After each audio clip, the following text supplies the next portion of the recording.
A zato što ja pišem u dopisivu govora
welcome to the last round of the European Championship. Who will be the winner? Who will win any kind of medals? Who will qualify to the World Cup? So many questions to be answered. Yeah, final round after 10 days. Players are ready to pull everything they have in their pocket. Let's check the playing hall. Let's see how is the atmosphere there. Some players already seated, some are coming. Strict security checks at the entrance, since of course we want to have a clear and fair game. So anti-cheating officers are doing their job maximally. Let's check who is there. So we have players missing except Irina Bulmaga. No one is there yet. On the first four boards, yes. Yeah, so she's seated. She's well determined. Yesterday, solid draw for her. Yeah, other players are missing. That's what we have basically. I think that Maybe we can come back to the broad view. It gives us a little bit more of perspective.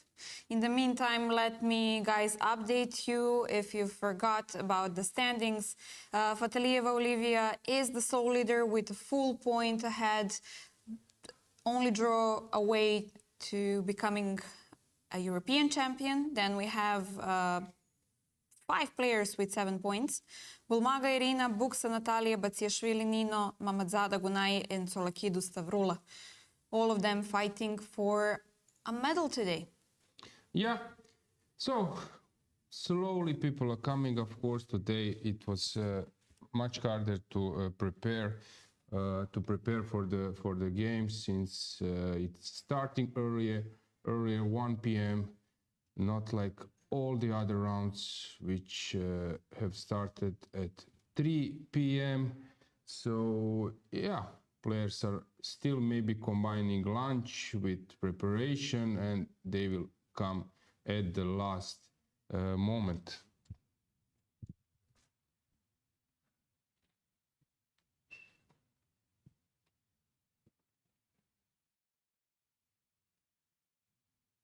We see Alexandra readjusting the clock.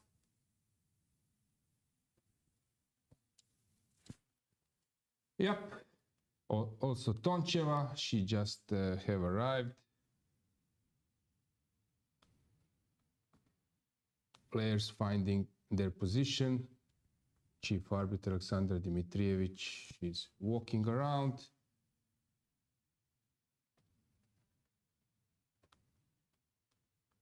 Cameras have been adjusted by our press officer Stefana Milutinovic.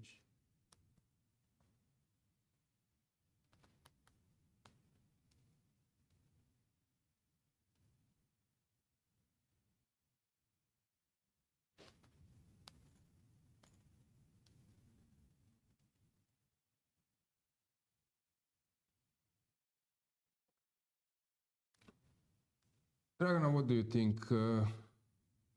Will some players underperform today because of the pressure? You think that they're already all quite experienced? They are, for sure. They are already quite experienced, but even so, I believe that this kind of pressure is still very high. Everything's on stake. It is the first tournament for the new World Cup cycle, but still, I believe that you want to do it if you have a chance already here. If you've played the whole tournament as you should, as we've seen that many players did perform very well, it would be a pity not to qualify. So I know that they have a lot of experience, but I do believe that they still feel some kind of pressure. Yeah, fully agree. We have Nino Batsiashvili. She just arrived to the board. She will, of course, fill the score sheet, adjust the pieces, typical.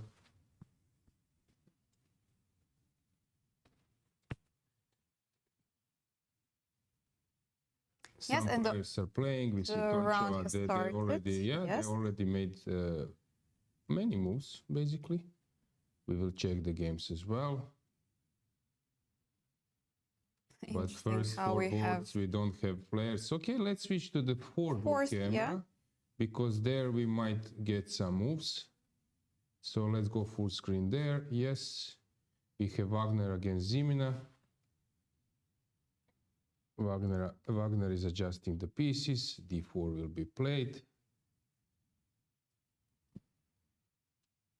Now we have Dinara with white pieces in the last round. We've mentioned that she is very well prepared each round about the theory. We've seen some novelties in this tournament.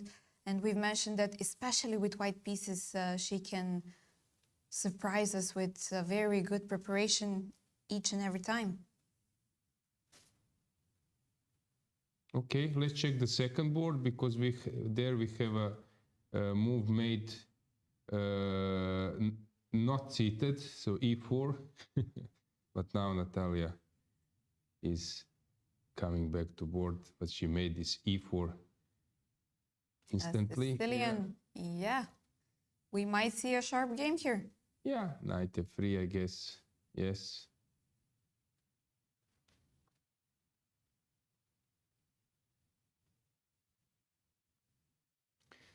D6, D4 played. Patalieva has just arrived. Our sole leader. It's Yeah, amazing probably how... but the problem is that the first tiebreak is a direct encounter. So in case if you lose, you might be out of the first place. Although you had probably the strongest tournament in terms of Buchholz. Okay, we have Sicilian, bishop E3 here. Najdorf, now E5 or E6. I would expect E5 to happen. I don't know about you. Let me see. E5, yes. So E5 played.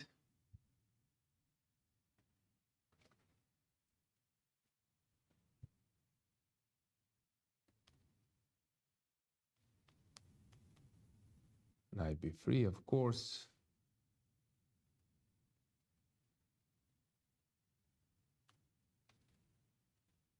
Bishop E6. Ah, no, knight F3 played, sorry. My bad. Knight F3 played, solid line. Rauf Mamedov style. Now I expect bishop E7, okay. Bishop C4, yep. Castles. Okay, let's switch to the first board. Let's see what's going on there. We have Italian game.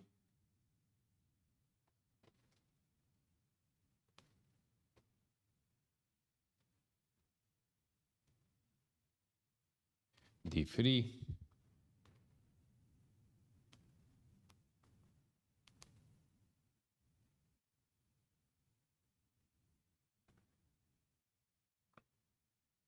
Slow stuff. Patalieva once again looking very confident. Throughout the whole tournament, I didn't see a single expression such of excitement or nervousness, anxiousness, any kind of negative emotion. She's just very calm. Being very, calm. Castle played. I guess we will have castle on the other side as well, maybe even D6. Let's go back to the second camera. Let's see, is there any excitement there? Okay, black is thinking where to go. Knight C6 probably will be played. Let's check the next one.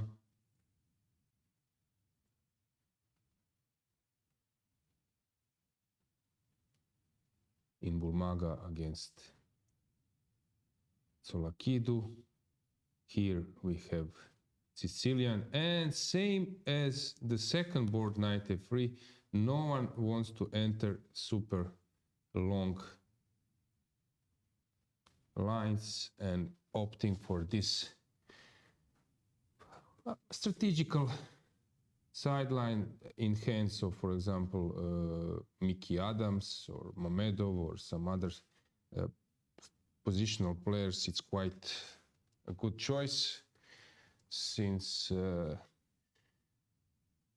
basically Black, when he plays Najdorf or she wants to get an active game, and in this type of Sicilian suddenly everything is about the d5 square, so it's more strategical. Let's go back to the first camera. Has something happened there? Yeah, they are playing this a5 stuff, actually played in Bulmaga against Javakhishvili. If you recall, Bulmaga was in our studio, but here bishop a7 played. Yuliia is just blitzing the moves. Let's switch to the second board camera. There we had the decision, which is bishop to e6 and b5 move. Then we can go to the next one. Here Stavroula is thinking. Fourth one.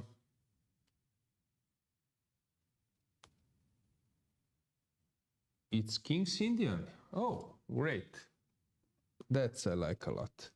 So Zimina is playing King's Indian, one of my favorite openings. So we will have very, very, very tense fight there.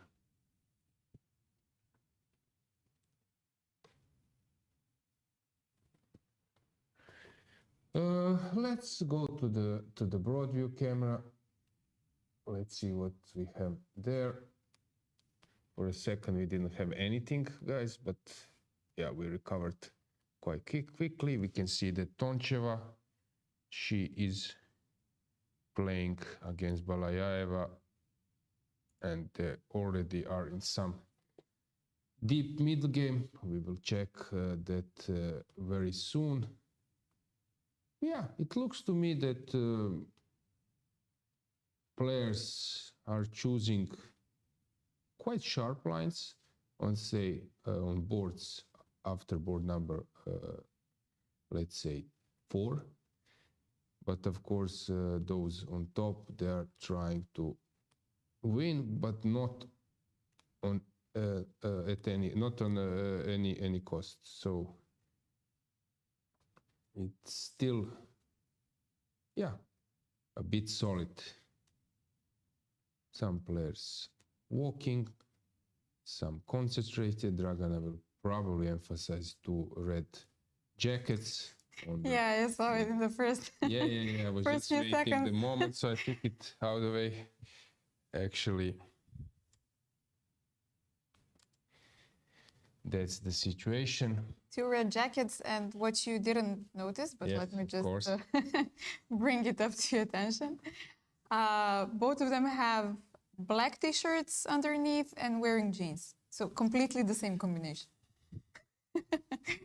Yeah, The most important thing. as I mentioned before, with that eye for details, if you would maybe direct it to tactics, you would be like very, very Yeah, this is dangerous why opponent. I didn't want to say anything in the beginning, but yeah. Yeah, some joke is always welcome. Although things are very, very serious, you can understand it quite easily, since I'm wearing a tie around my neck. We all know that last round, it's, you want to, yeah, to show it's very, very serious. Maybe it's a moment that we get a board as well, so that you can see the moves as well. I think you're ready. One fun fact: when I was heading to the studio, I entered the elevator, and there was some boy and girl. I think I saw that the face of girl is familiar to me, that she's a chess player, but I was not 100% Sure, the elevator is not so big. They were carrying some baggage, and around, let's say, so I'm on floor number 16. After like around 10, he said, "Do you remember me?" The guy says, and suddenly, also his face become quite familiar. I said, "No, I don't," but you look familiar to me. And he said, "Zagreb first round, I was playing European Rapid and Blitz. Actually, he was not seeded. He was playing against the first seed, against Navarra. So probably he's like maybe 2000, I don't know. And he was wearing Hellas jacket. Like now I remember. I remember as well. Yeah. Greek player. And on behalf of Croatian government, who supported the tournament, was State Secretary, Ministry of Tourism and Sport, Josip Pavić, who was one of the best water polo players in the world. Actually, I think he was at some stage awarded. He was a goalkeeper, and he won a few even Olympic gold medals and so on. One at least, maybe even more. And since he played for Olympiacos many years, he asked him something about fluent Greek. And then this boy got surprised. Excited and, for sure. Again, he said to me here, I remember this first round when Pavić came and we spoke on Greek. And it was cool for us because it was in the central stage and people just arrived around, and suddenly Pavić is speaking on Greek greeting. Good, to show his knowledge, yes. Since you are in tourism, Ministry of Tourism and Sport, this also like touristic some hospitality, and it was funny. And he said again, Josip was playing, and it was cool when we started speaking on fluent Greek. Yeah. See, so won you a good gesture, and you remember it till the rest of your life, yeah? Exactly, and it was very inspiring for him as well. And Pavić asked me later, how about this Gribov guy? How is he doing? And so on. So nice thing to experience. When I came to studio, I was immediately in a good mood. So let's check the position. This is I was mentioning Yuliia Toncheva, where they're already in some, not a deep middle game, but reasonable middle game. Let's check the first board. Let's see what do we have in Batsiashvili against Fatalieva. So c3, a5 played, h3, bishop a7, knight a3. At some stage, without this knight a3, somehow Italian became not pointless, but became a bit boring, and players were not happy with the positions they were getting. But then this knight a3 motif started to develop the lines again, knight g6, and black is thinking. It's really hard to comment here a lot because there are so many ways to go on. Now white is choosing where to put her pieces, so let's wait a bit, a few more moves, then we can maybe discuss this game. Then we have Buksa against Mammadzada. Yeah, this Sicilian I was saying, so neither. Before, for example, in Topalov's games, he was really doing great stuff with e6 and this Scheveningen style flexible structure. But somehow e5 these days everyone is playing, since it's more direct. In e6 you need to wait, and at the right moment make a breakthrough. So it's not so easy. While here, if it's much easier actually to sense the moment when to do something. In e6 it's much harder, and your opponent can attack because the center is not closed. Now of course knight b3, and then those pushes are logical. Just what we mentioned, that we didn't see any Najdorf or any very sharp Sicilian. We have it in the last round, yeah. Actually, when I was starting to add some Sicilians to my repertoire, so I was playing before maybe Khan Sicilian, Labordone or Kalashnikov Sicilian, some other stuff, and then Rauser, which was my main thing. Then I added Taimanov Sicilian, and I was starting to play, like wanting to play Najdorf, I bought some books. There was a great book by Kirill Georgiev, also some other books as well. But I started to analyze it, and my file became like, so I had Sicilians and then only Najdorf, which was equal in terms of lines. And I was wrongly starting to analyze some, because, you know, at some stage there was players who were avoiding main lines. And when you avoid main lines, you get this profile that you are not a hard worker. And I was ready to work hard, and I was in my mindset ready, and I wanted to take this tougher way. I will play the main lines, because there were some players, for example, like Lukman Velik, who would just play like 25 moves theory, the most complicated to remember, to memorize, and so on, but he would somehow manage. And then some players are admiring this, how can he do it? So I wanted to take this route as well, but then at some stage it was really horrible. It was unbelievable, hard to memorize. And basically I never played any game in Najdorf. If with now, in hindsight, with this knowledge, I would play Najdorf, but some sideline, not heading to the main line. So I wanted to say you have this stuff which is really, really crazy, and it was horrible to memorize everything, King B1 or whatever, and this stuff. When you start to analyze this, you get completely crazy, and then engines also improved at my stage, and suddenly you're getting correspondence games, and you need to check all the correspondence games, because the big difference is if you analyze it with your engine, which is giving like the depth of 20, and the correspondence game where they had like turned on engine for ages. So it was really horrible. And then some players also were fed up with white, and then this knight f3 came. So basically, what's the logics? So here, if I go knight c3, knight c6, now on bishop e2, bishop e3, black plays this way. So on bishop e2, black plays e5, and the point is, if you go to f3, then I won't play a6. I don't need a6. My knight is on c6, is good, and you want to come with the bishop to c4. So here you wasted the tempo because you placed your bishop to e2 instead of c4. Here in this line, a6. So black needs to play anyway later knight c6. So for example, e5, knight f3, knight c6 anyway. So a6 is sort of waste of tempo. When she has it, she will push b5. What else? So black doesn't need a6, but black needs to play a6 to provoke white of putting the bishop, because now it's possible to play bishop e2. Again, same thing.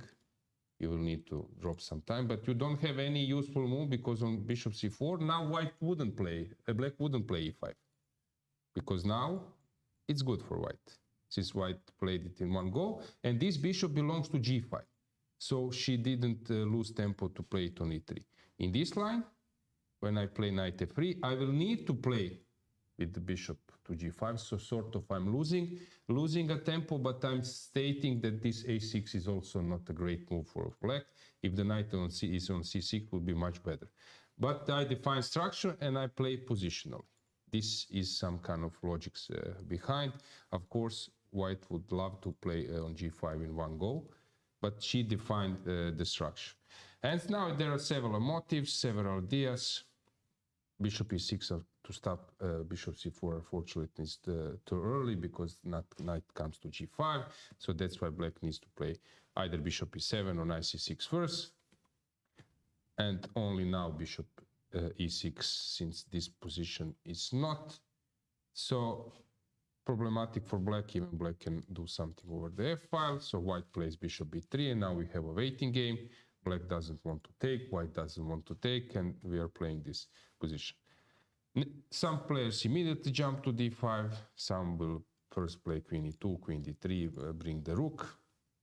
But knight d5 is also possible, and it's a sort of surprise for for black.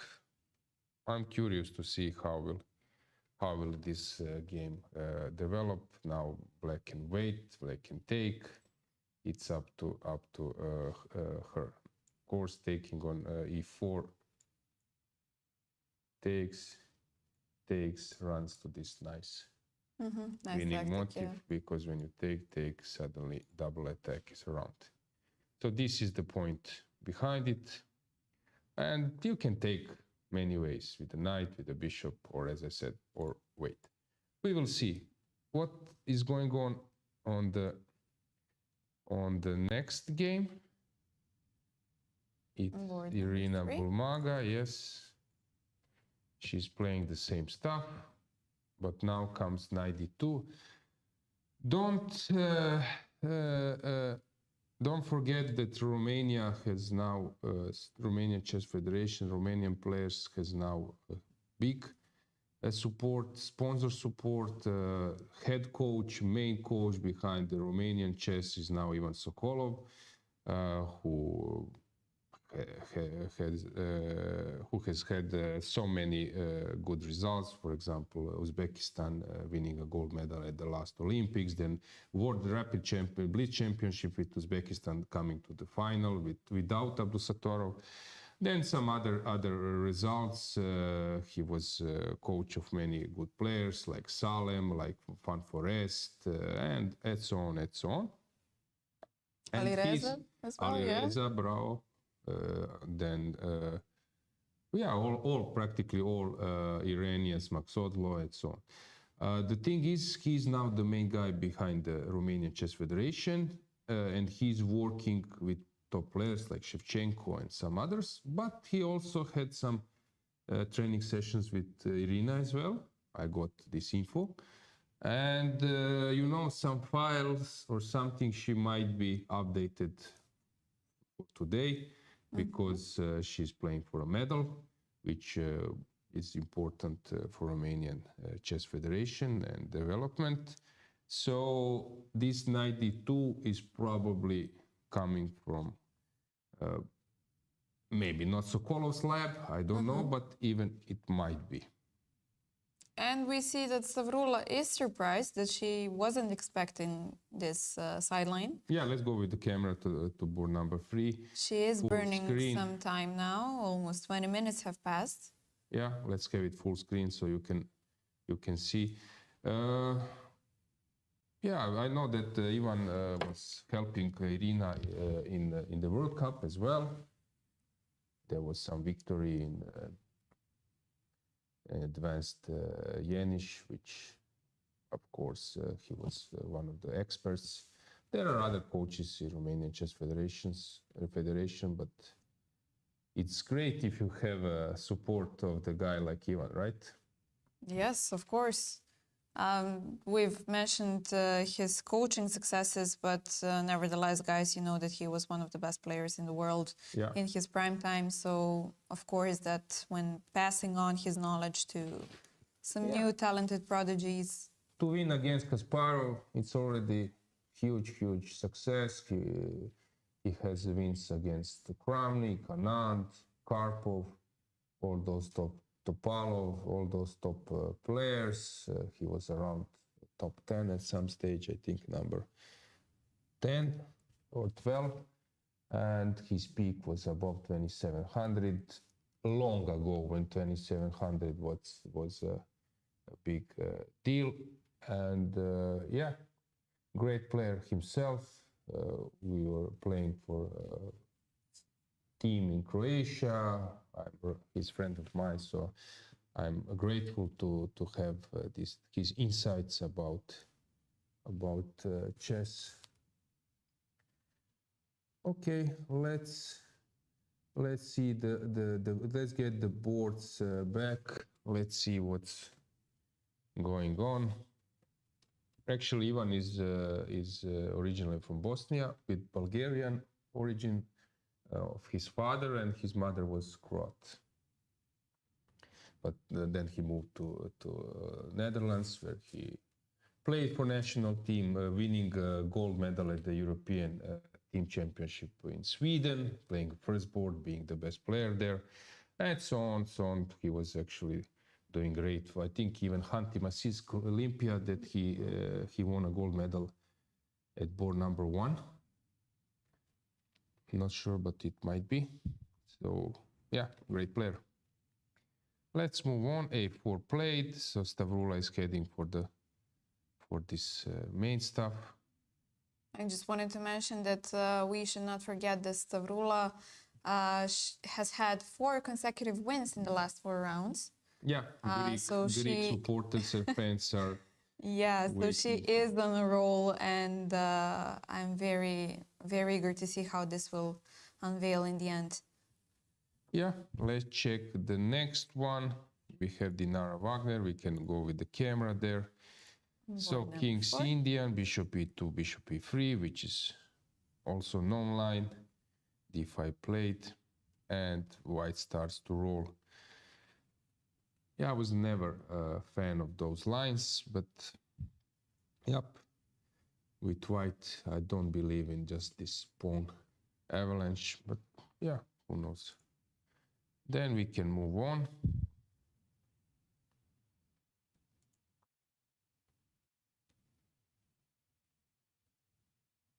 There's Salom Melia, right? Mm-hmm.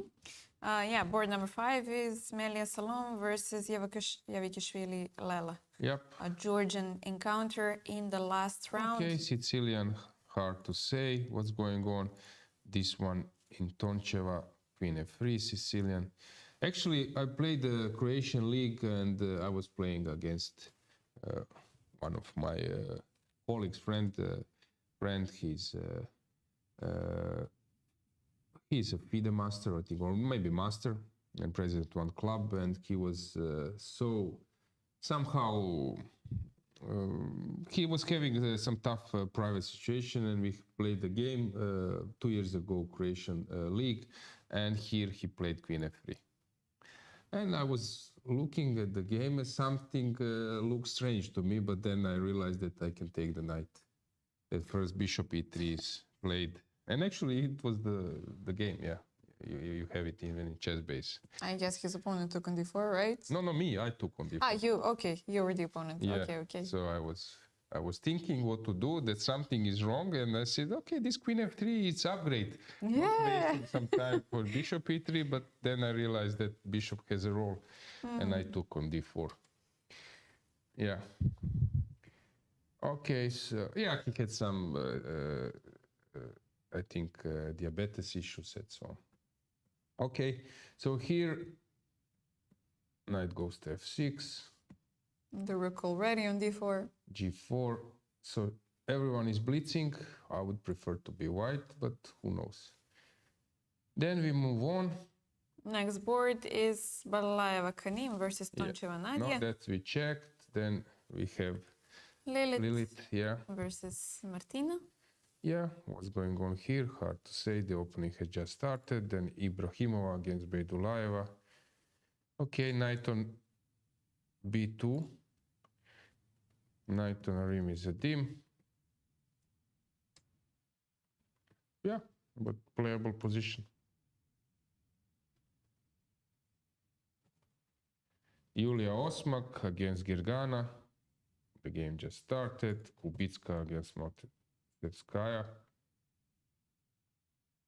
Okay. This line bc6 is quite sharp and dangerous. Yeah. A3 now is the move to stop this fork.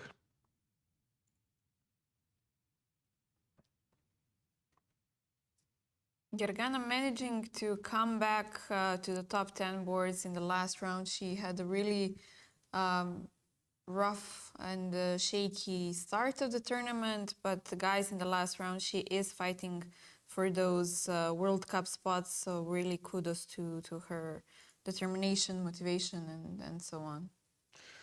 Yeah, here we have Krasteva against Bensebach. I think this is a game where some sharp in chess will arrive.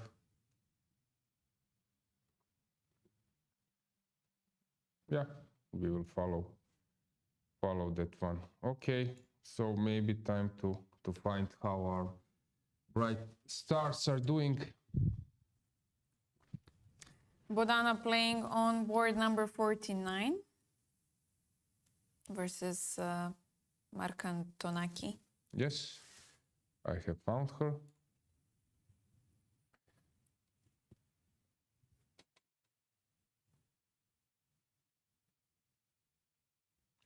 Okay.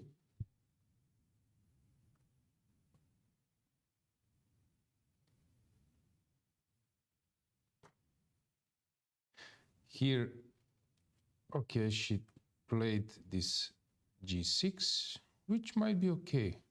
I'm quite surprised how she's exchanging pieces. She really doesn't mind going back, exchange the piece, stabilize, and so on.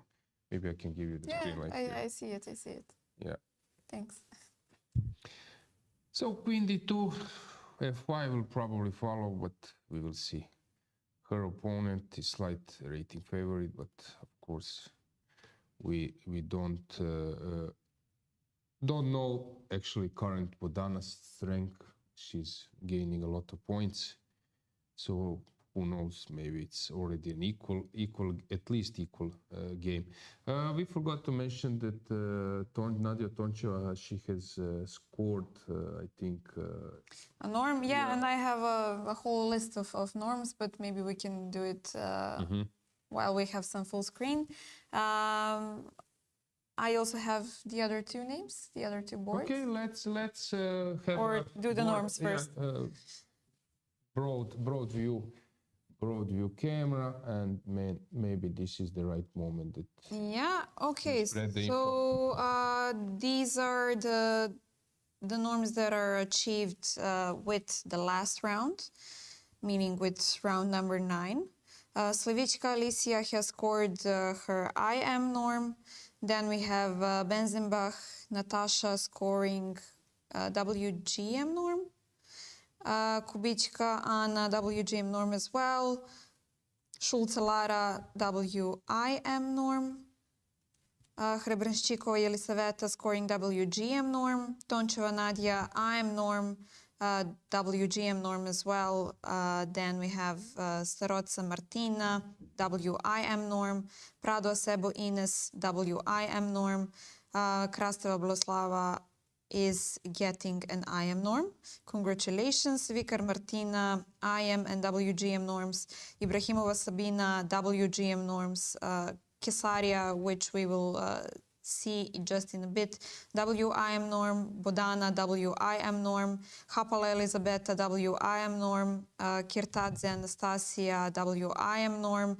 Bozena, WIM norm. And Folana Albeda Lucia, WIM norm as well. So many ladies playing good chess, so many norms scored with even 9 rounds, meaning that we've seen some very brave play in this tournament. Yeah, I recall my career when I was trying to get those norms. Okay, in my time we will start rating with 2200. It was only once a year rating list, then twice a year.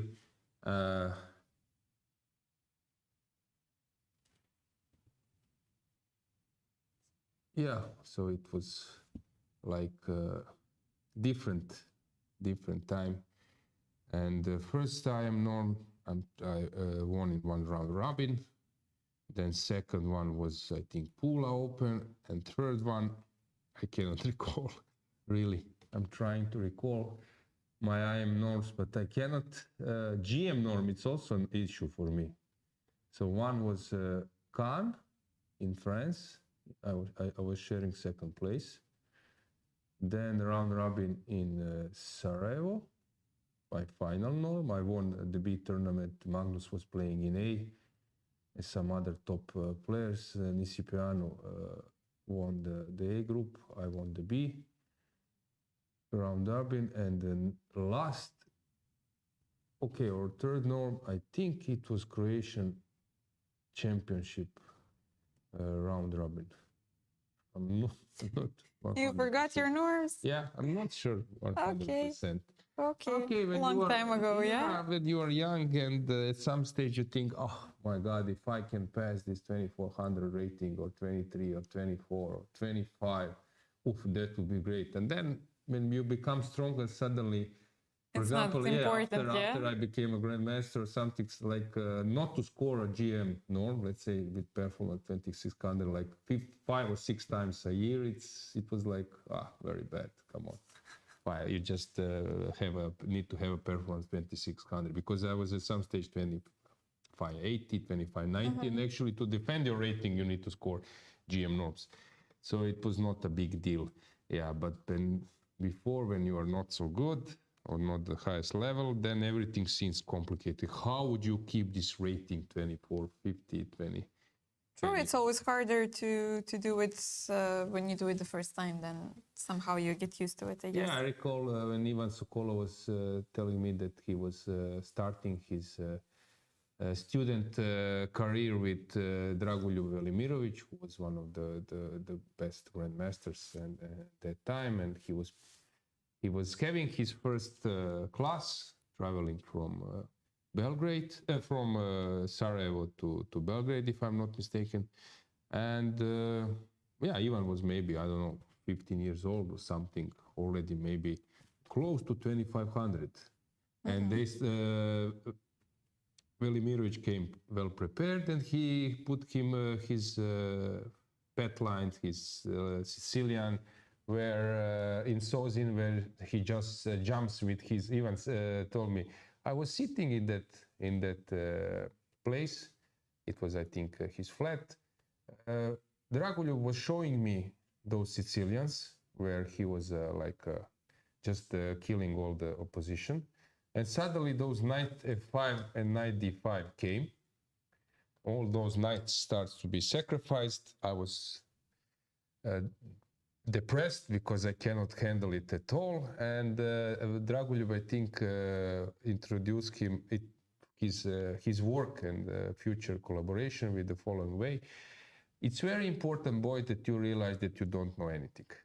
I'm here to show you that you first. And Ivan was saying, I'm sitting there, I don't see, I don't know, 10% the guy is seeing, but basically these are Velimirovic positions where he was just expert. And I was sitting there and I was thinking, my God, how will I hold this rating of 2480 or something? Or no?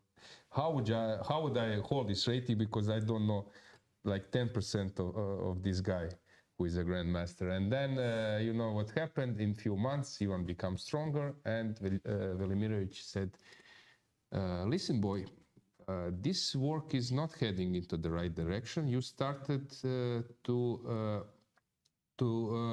place back my moves. So Velimirovic plays a move, Ivan take it back, said you're losing because of that. Then Dragulju starts something else. Ivan said you're losing because of that. He said, listen, boy, this is not so good. You started to retreat my moves. Yeah, but Ivan was saying that it helped him a lot. Later he was working also, Ivan was working with Ivan Šarić, and he was sometimes, because I know them both quite well, sometimes I would ask, how is your work in Split? It was sunny, Ivan would swim, but when it's working, he's like really, his working ethics is so how, and then I will call him, and how is the situation? Then Ivan would say, Sokolov, not Ivan Šarić, Sokolov would say, I'm just, all the tricks, he's just buying, all the cheapos, in tactics, I'm just killing him and so on. So it was like sort of fighting coaching experience, but of course Ivan then improved, and Šarić is a really great player. Okay, anything in chat? Actually, we do have a lot of comments in the chat. Guys, let us firstly say that it's always our pleasure to be here with you and for you. So thank you once again for the kind comments. About the norms, I think we've answered most of the questions since I've just read who gained the norms prior to this round, and we'll have an update after the round finishes of who actually got the norms in 10 rounds as well. Since remember, this tournament has 10 rounds instead of 11 because we did have a free day. What else? Yeah, let us remind you that we do have the voting still open. You can see in the chat as well that you have the link provided of the games on Lichess. As we've mentioned, these are Excellence on Board Awards, first time introduced this year. It's very important that you go and vote and choose who will be the two ladies who will be gaining this People's Choice Award. Yeah, who can say no to you, the way how Dragana you're trying to... Please go vote. Yeah, and the voting is open till 5 p.m. local time. I don't know where you are currently, but over here it means that you have 3 more hours. 3 more hours. So make sure that you have, if you haven't seen any of the games recently, go to the link, check out the games, choose your favorites, and vote. What do you think, Dragana?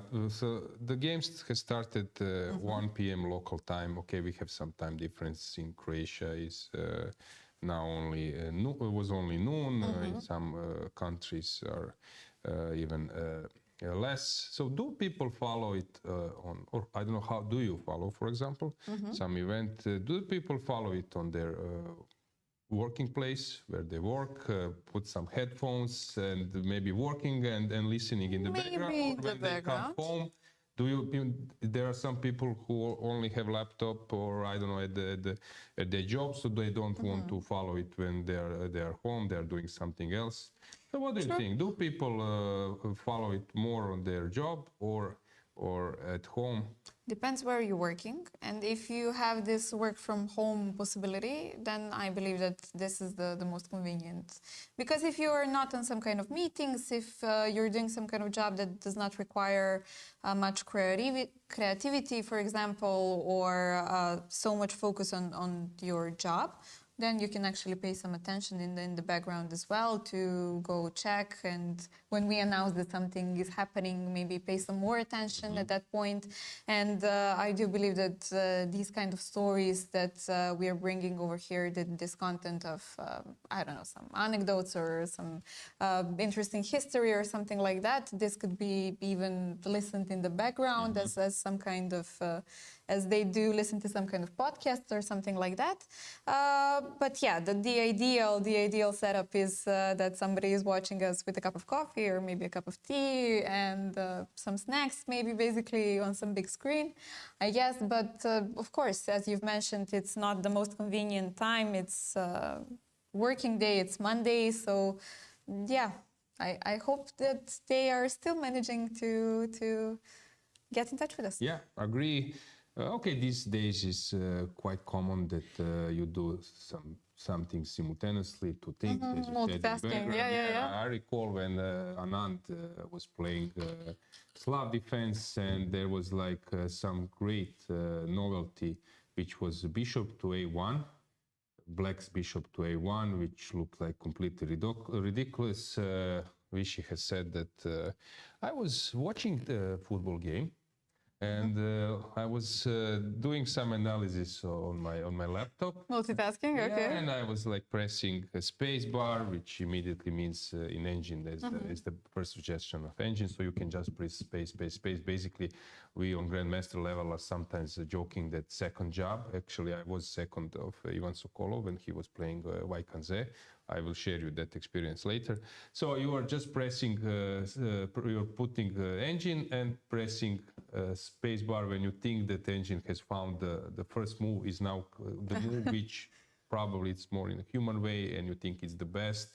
So when you don't know that the engine is just switching from first to second, it's not clear about the best move. Yeah, then you wait, and then when it's quite obvious, first move is 0.70, second move is 0.45, then you press space. And then you go with the next move. So he said I was pressing space, But then I needed to make some move, I think, with the mouse. And Vichy makes a mouse slip, and bishop goes to a1. And Vichy said, okay, I saw this mouse slip. There was a football match. I was just checking. Okay, let's go back with this move. Hang on. Maybe it's a good. Yeah, because Engine said that it's not like losing. And so Okay. Engine said, wait, hang on. It's not so clear. And then this bishop a1 was played. I think it was against Aronian. I'm not sure. Where maybe some Netherlands, maybe even Monte Carlo in rapid. I'm not sure, but I have this story somewhere in back of my head. Yeah, but that was cool way. So guys, you do something parallel. Maybe this broadcasting can improve your work as well. Yeah, Maybe who some knows? mouse slip. Some mouse slip might arise. Yeah. A mouse slip. Yeah. Anything else? Not that I am sure of. Yeah, I think we've mentioned. Maybe we can go back to the playing hall at least to guys let you grasp the last round tension. Yes. So any detail from your side? Even if I notice something, I will be afraid to say it. So, okay, let's see. I like that this Fatalieva is walking so much. This really shows that she's ready, that she's determined that everything will go her way. Once again, we're mentioning this, I think, almost every single day, that she's playing very stable throughout the whole tournament. She's choosing, she and her team probably choosing the openings the right way, and now she is only a draw away of a European title. Yeah. She has won a bronze on the European Individual Women's Championship in 2002 in Prague, 2022 in Prague. So this would be her first gold if this game goes her way. Yeah, of course, she's the biggest favorite in terms of winning the title, because draw will be enough. But yeah, still, it's not so clear. Going back to the story of my second job, so I was doing some preparation for Ivan. He wanted to fight back in YKZ because at some stage he was not playing. He was doing some commentator job, and I think it was like 2000 maybe 15 that he wanted to go back. And he said, okay, Magnus will play, Vichy will play, all top players, Aronia, Nakamura. Let's prepare. I will try to do my best. I have some analysis. I'm in good shape. I can still fight with them. And we agreed to some fee. Fee was connected. There was some fixed part and part which was depending on the result, every game and so on. And first round he plays against Wang Hao. Wang Hao, Chinese grandmaster. Ivan is white, and we have prepared some stuff. Wang Hao is playing Nimzo Indian, he's playing Greenfield, he's playing King's Indian, and maybe Slav defense. And there was some complicated line in I think it was in Greenfield. And basically, or King's Indian, basically, I was meant to check it that morning, and other lines were covered, Nimzo Indian, Slav defense, and so on. Only that line was not, and my laptop goes dead. And suddenly he's waiting for an info, and my laptop is dead. I'm going at some informatical guy, tried to fix it, but I cannot provide him any help. And he said, "What to do? Let's fight anyway." Let's And then, restart it.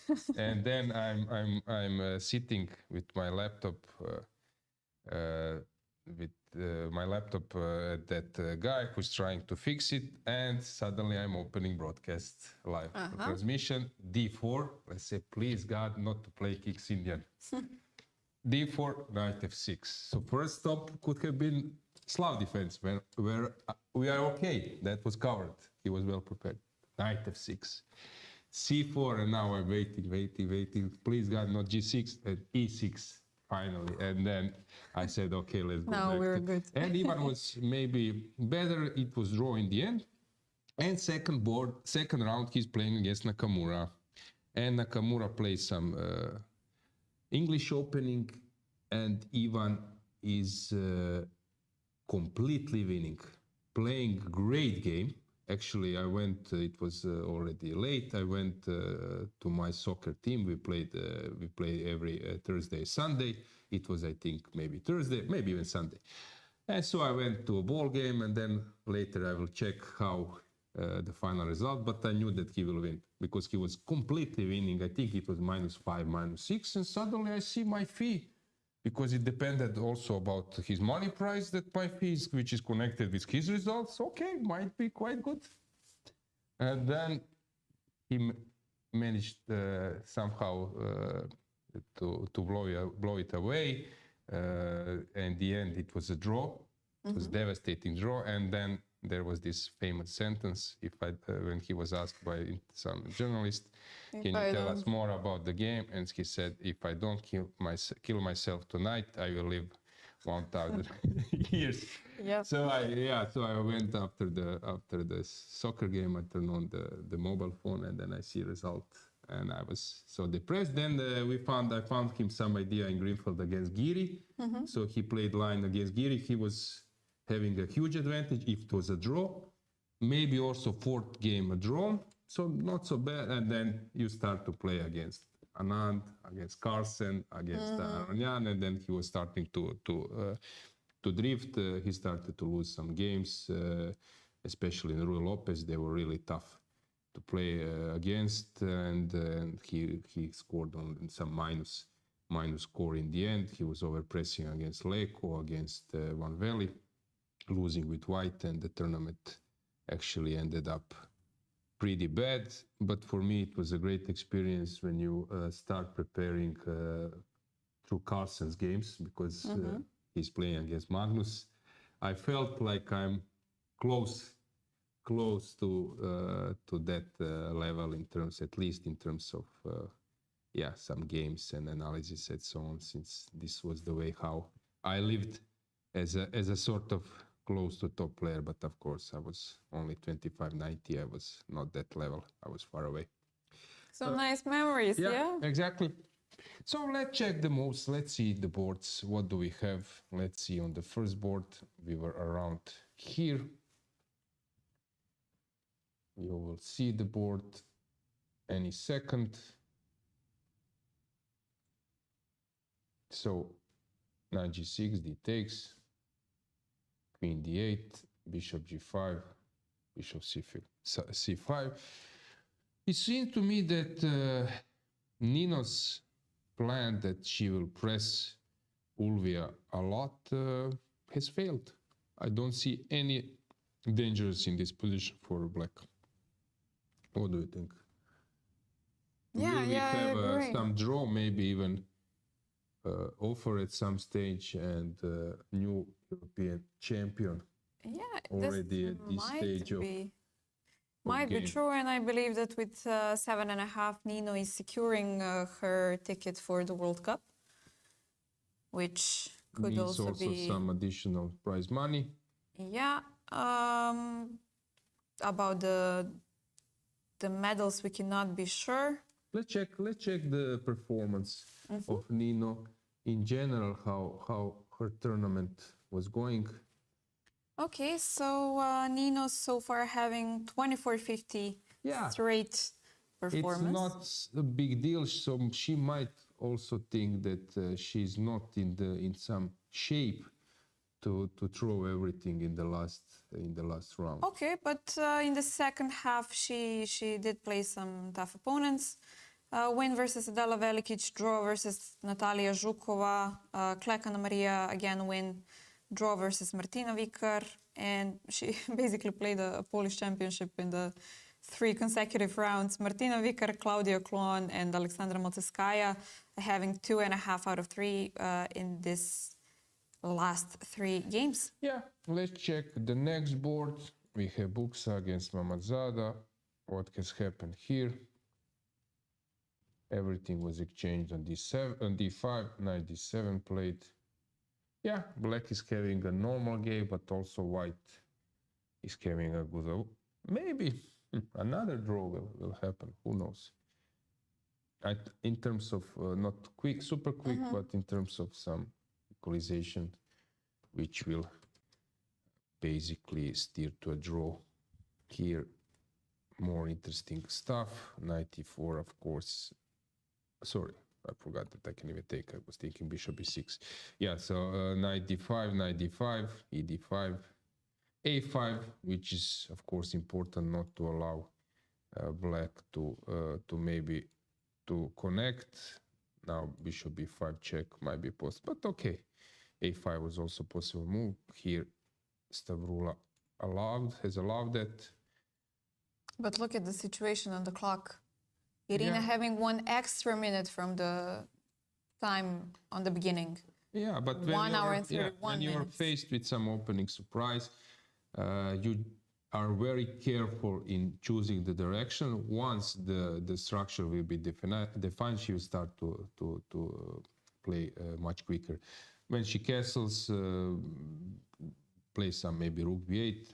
When the structure will be defined, then she will know what to do. But now she's trying to guess what is her opponent up to, trying to maybe recheck her repertoire. But so I don't think this is a bad approach, because I've seen so many times when people would think, okay, now there is a huge advantage of clock, white can now put some serious pressure, but basically you don't know where, since your opponent burned some time, but opted for a good position. So she actually skipped some tricks and sidestep. I like this approach, because what can you do? You can start to play faster and end up in problems, and then you will need to burn some time to solve this problem, or you immediately put some energy, put some effort, lose some time, but avoid and go direction which is safe. So I think this is the system. Okay, but it's worth mentioning that I think it's the biggest time difference we've seen so far.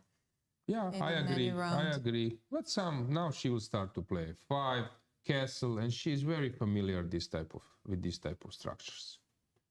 So she will, I would say, maybe 1-2 more move, and she will draw. Start playing. Yeah, and then I can say that she will end up in on 20 move in terms of 5 minutes, or she will just start to play quicker. Dinara Wagner, let's check this camera as well. King's Indian, I would never play this with white, but yeah, maybe this queen a5, it's very strange move.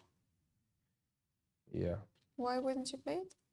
With white, I don't believe in this pawn pushes, but I understand that some players like to do it. I would always be happy with playing with black to counterattack at some stage. But this queen a5 looks a bit strange, because f3 is anyway on the agenda. And what was the gain? Why, for example, knight d7 instead of? And then queen is the piece which can join the play on each side quick and later. So that's why we don't develop it. So I don't get it why queen a5 was an option. While here you might need a queen for some tricks, which is, I don't know, let's say some ridiculous stuff. sometimes you need For the queen example, on the, yeah. on this side. Okay, let's check the next one. A3 played, and you will start to retreat. So I think this was misplayed, but who knows? On the camera with A3 was played, but Zimina is missing. Melia, okay, that's a mess. Yeah, Queen F3 now. This turbo popular line, everyone is playing it. Here there are even some sacrifices, but Lela came well prepared.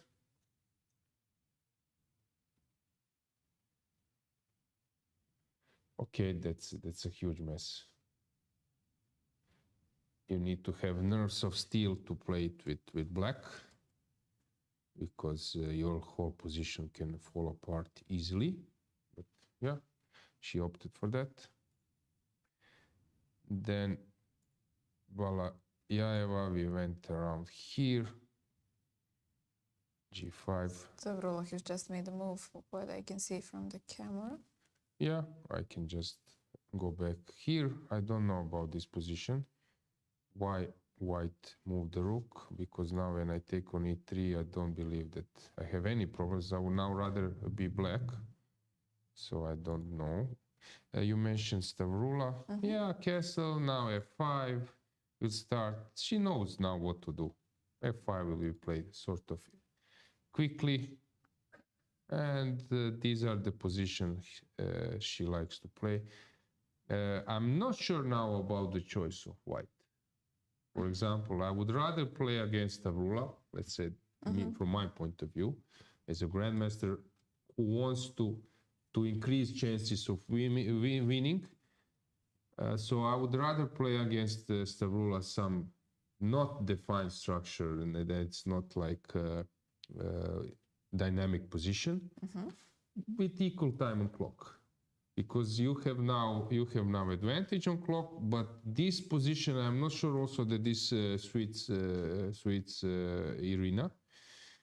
But for Stavroula, I'm sure that this is her type of position. Yeah. So she plays this. This Sicilian style when she starts rolling, and then later building up some attacking chances. If you recall from Petrovac, even from Budva, she was playing this type of positions very well, winning or outplaying her opponents. So I'm not sure about Irina. Irina, from my point of view, has some a little bit more strategical, but when the things come sharp, she's good. But in terms of dynamics, Stavroula is for sure dynamic player. Irina might be a little bit more to strategical side. And this position, it will become sharp very soon. Yeah, okay, let's check the other games where we left. So Toncheva now I would take on E3, and I don't see any problem for black. Very strange rook H4 move. Then we move on to Lilith against Martina. Lilith is now choosing her style, like slow game, building some pressure, trying to decide game later in time trouble. Here we don't have any new events. Osmak against Pecheva. Yeah, Osmak is playing quite well this type of position. Hang on, what has happened here? Oh, engine suggests some crazy moment. Let's get the camera broad view. Maybe we can check catch Kubitska against Maciejska. Do you think is it possible in a broad view? It's board number 10, meaning that this is the third row. They are just behind. They should be on our right. Yeah. Okay. Let's go back. Let's go back with the board. There is a fantastic moment here. Bishop h6. I know this from some other motifs. For example, you had this line was played against Fianchetto. King's Indian on Greenfield was played. Fianchetto King's Indian was played by Topalov later, but at the beginning there was a famous game of Georgian grandmaster. Let me recall what was his name with letter S. My brain stopped. Sturua, yes, there was a famous game, Sturua Lalic. You can check that game. It was Pula European Team Championship 1997 when it was organized in Croatia. Nigel Short play, some other top grandmasters at that time, Michael Adams, I think, Elvest, and so on. And Lalic was, I think it was like zonal tournament, interzonal tournament, and then European Team Championship. And there was a famous game, Sturua Lalic, where this bishop h6 was launched, knight was on d4 black, and then you play this bishop h6, queen comes to d4, and crashing position. Actually, Sturua played a great game at that time. He was very strong grandmaster. And there was no engines on that level, so Lalic was shocked. And Lalic was a very good theoretician. I think around that year there was an Olympiad in Yerevan, in Armenia, maybe 96, and 98 was Elista Olympiad in Kalmykia, and he was playing first board for Croatian team. He won against Judith Borger, he won against Shirov. Yeah, so he was really tough. Big sculpt, yeah, he was really tough. He was very theoretical, around 2600. And I know that he was devastated when Sturua crashed him with this bishop h6 launch, when he launched this line. And I have this in back of my mind, this bishop h6. Here it works probably fantastically, since, of course, castling, then you are coming on discover check. So you need to take, and I take, again, discover check, and the x-ray. You go castle. And take you on e7. e7, you take here, I take on f8. Beautiful. And basically, the game should be over. Beautiful. Yeah. Pawn up and exchange. So let's stay here to see, will white be able to play it, to execute? What do you think? Is your mind directed? That's what I wanted to say. If you haven't seen this type of motive somewhere, at least at any point, maybe it is a bit tougher to spot it, because right now you're concentrated on developing the pieces, somehow some normal moves. Yeah.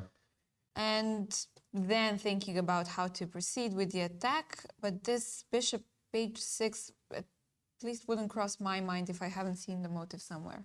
Now that you mention it, now it looks very logical, and then it's easy to calculate afterwards.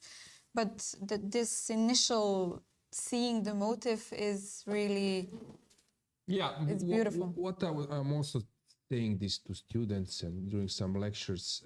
So what is the main difference?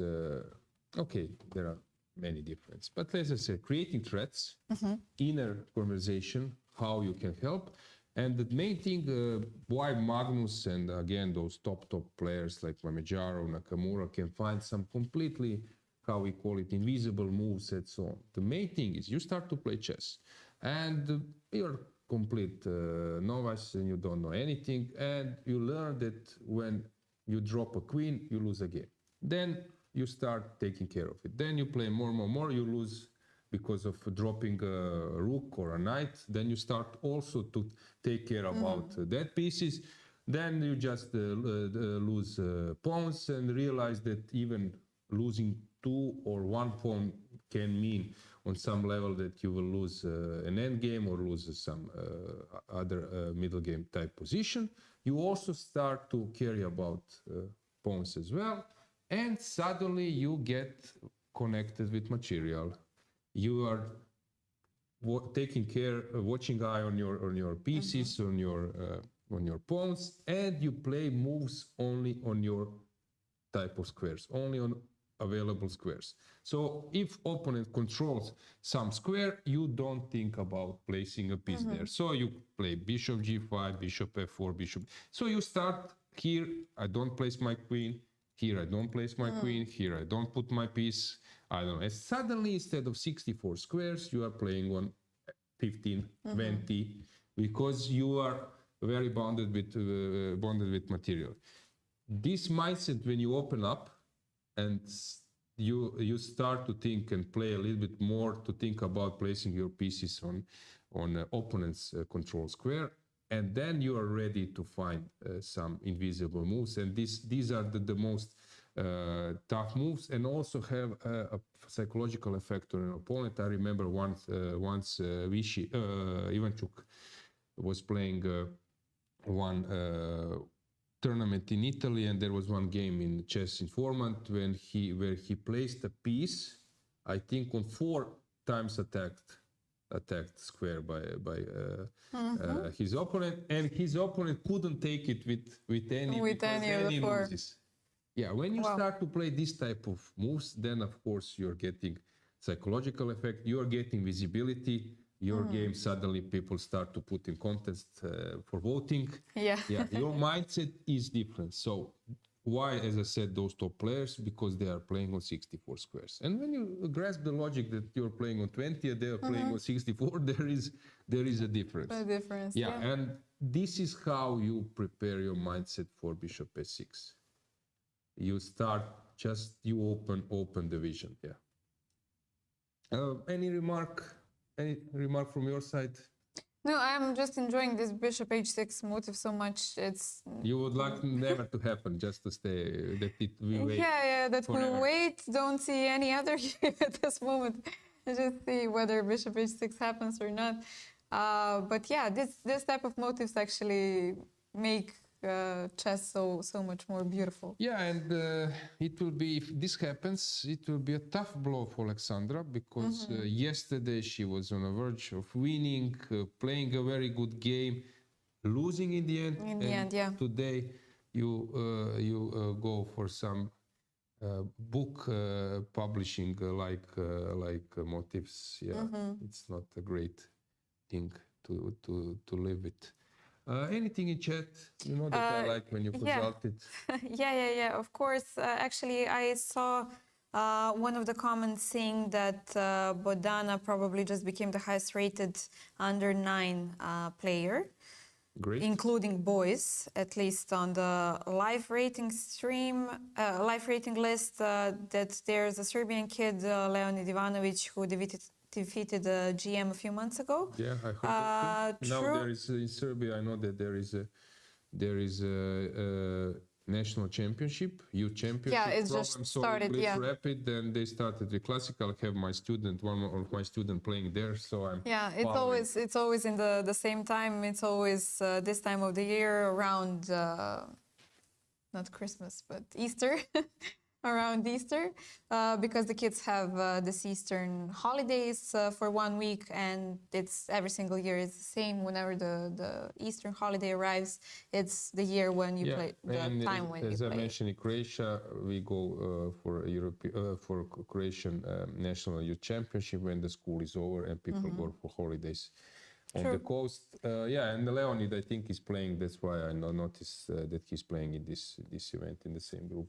Yeah, and then we had a comment about the players who did not actually get paired the last round, who decided to withdraw. We have Khotenashvili Bella as a new name, Stefanova, Ushenina, Atalik, I think, played yesterday. Mitra played yesterday, but is not playing today. Roy Berselin, we have from the previous rounds, Kaponenko in as well. But then we have Mariam Mikrachyan, who withdrew. We have Zhereptsov Alexandra, who withdrew.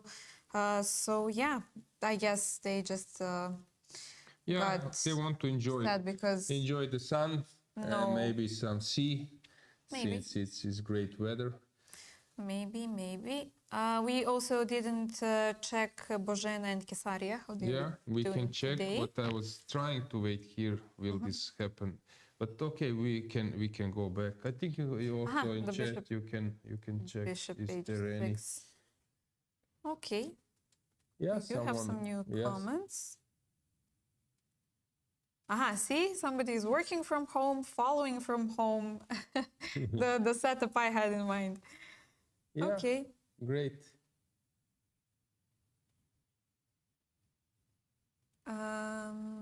What else? Irina still in her prep.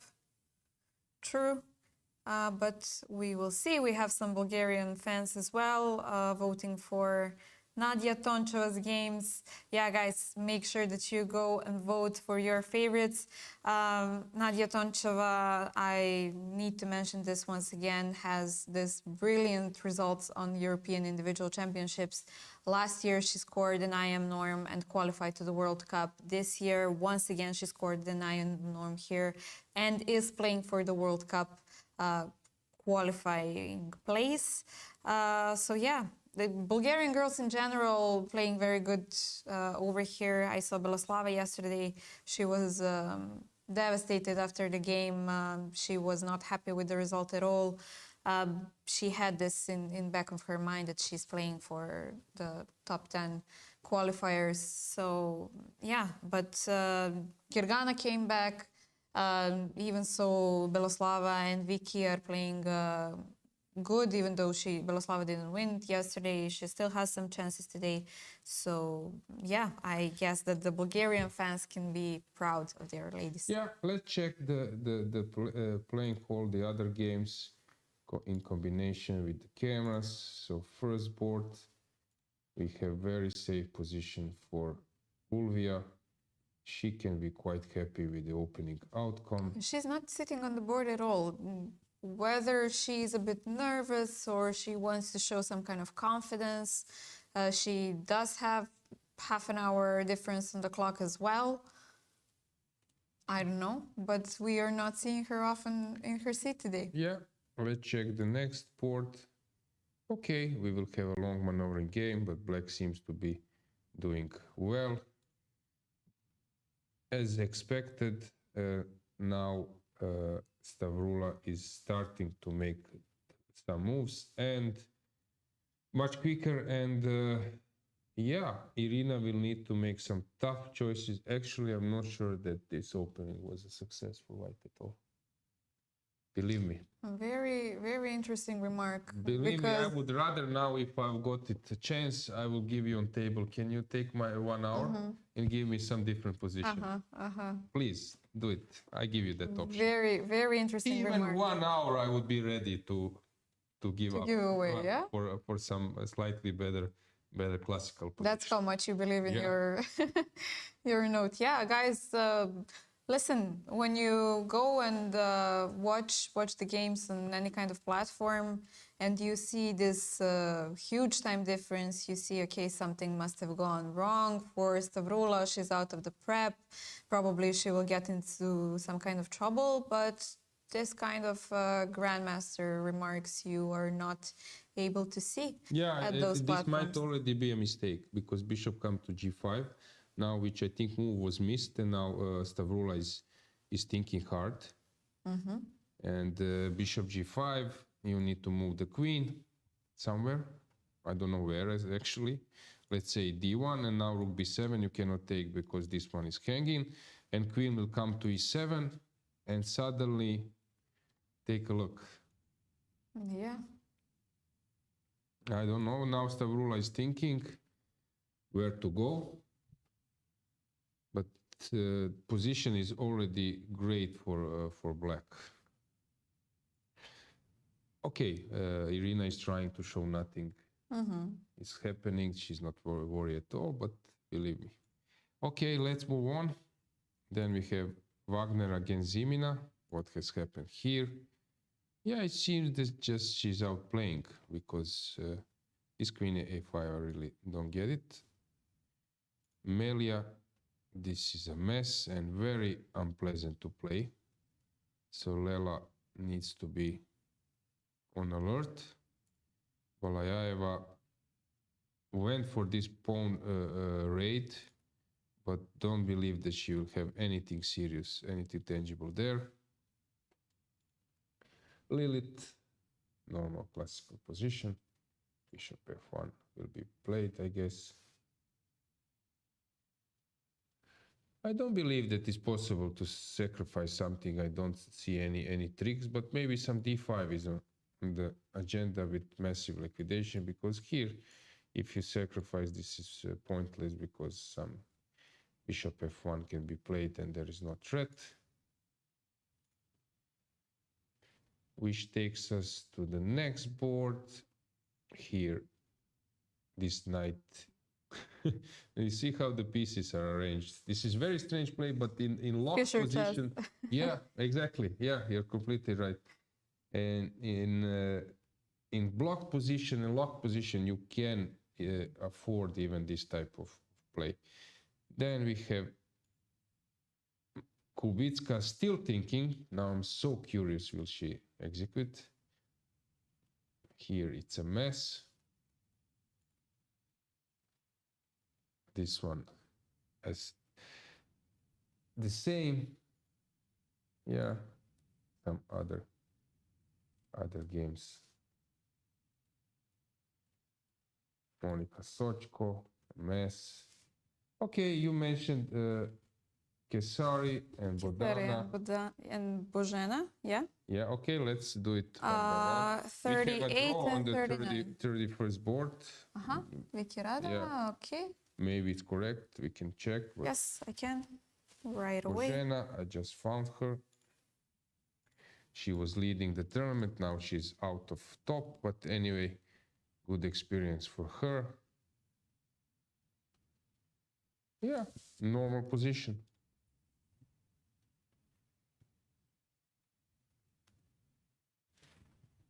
We also have some result that Rakhmagulova has lost, which is probably not correct as well. Yes, I will check in a bit. First about Vicky and then... Let me find Kesaria. Which board are they? They are... and Bodana.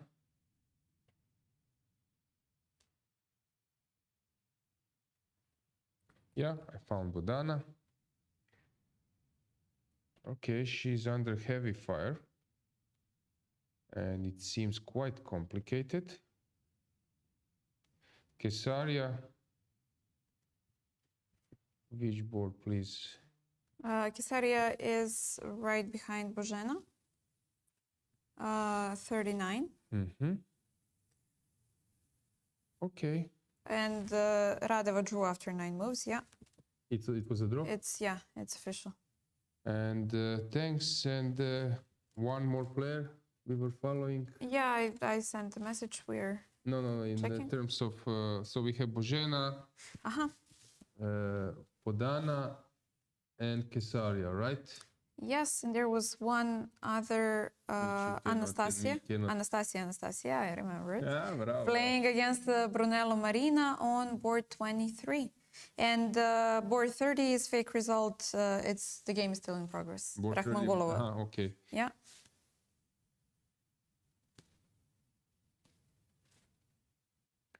Okay, here the things are complicated. Okay, let's check.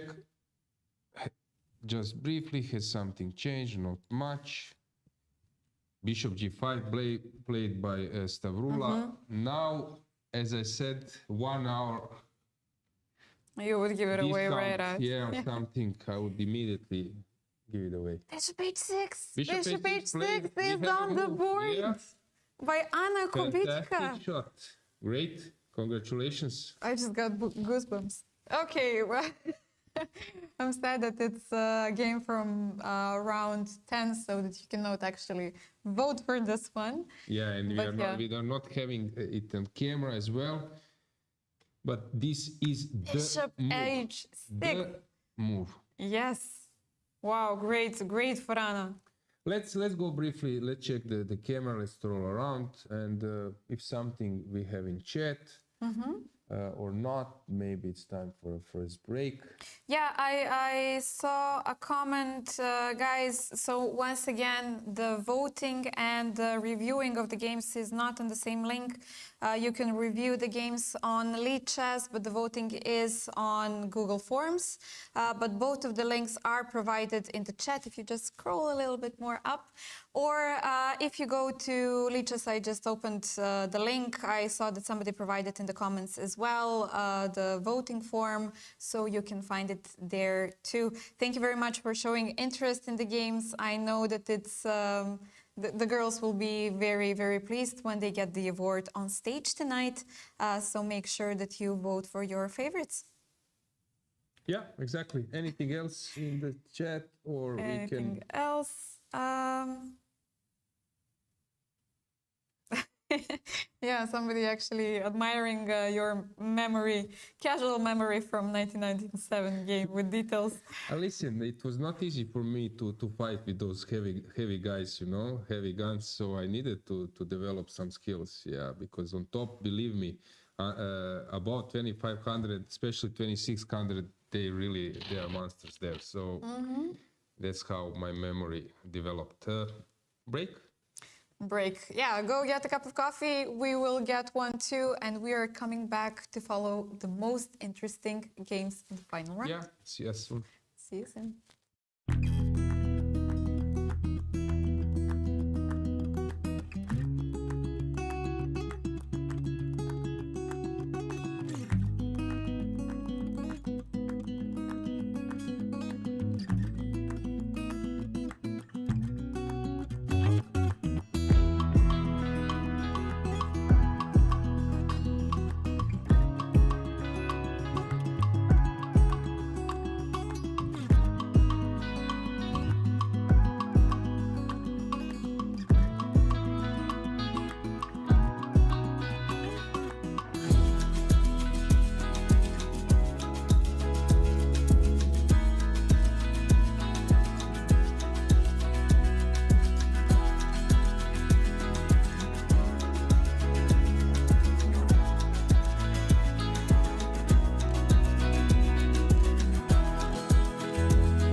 Yeah, we are back. Like Eminem would say, look who's back. We are back again.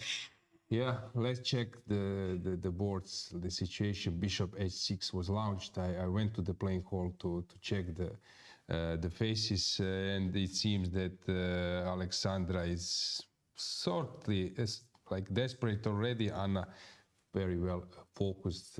What do you say, Dragana?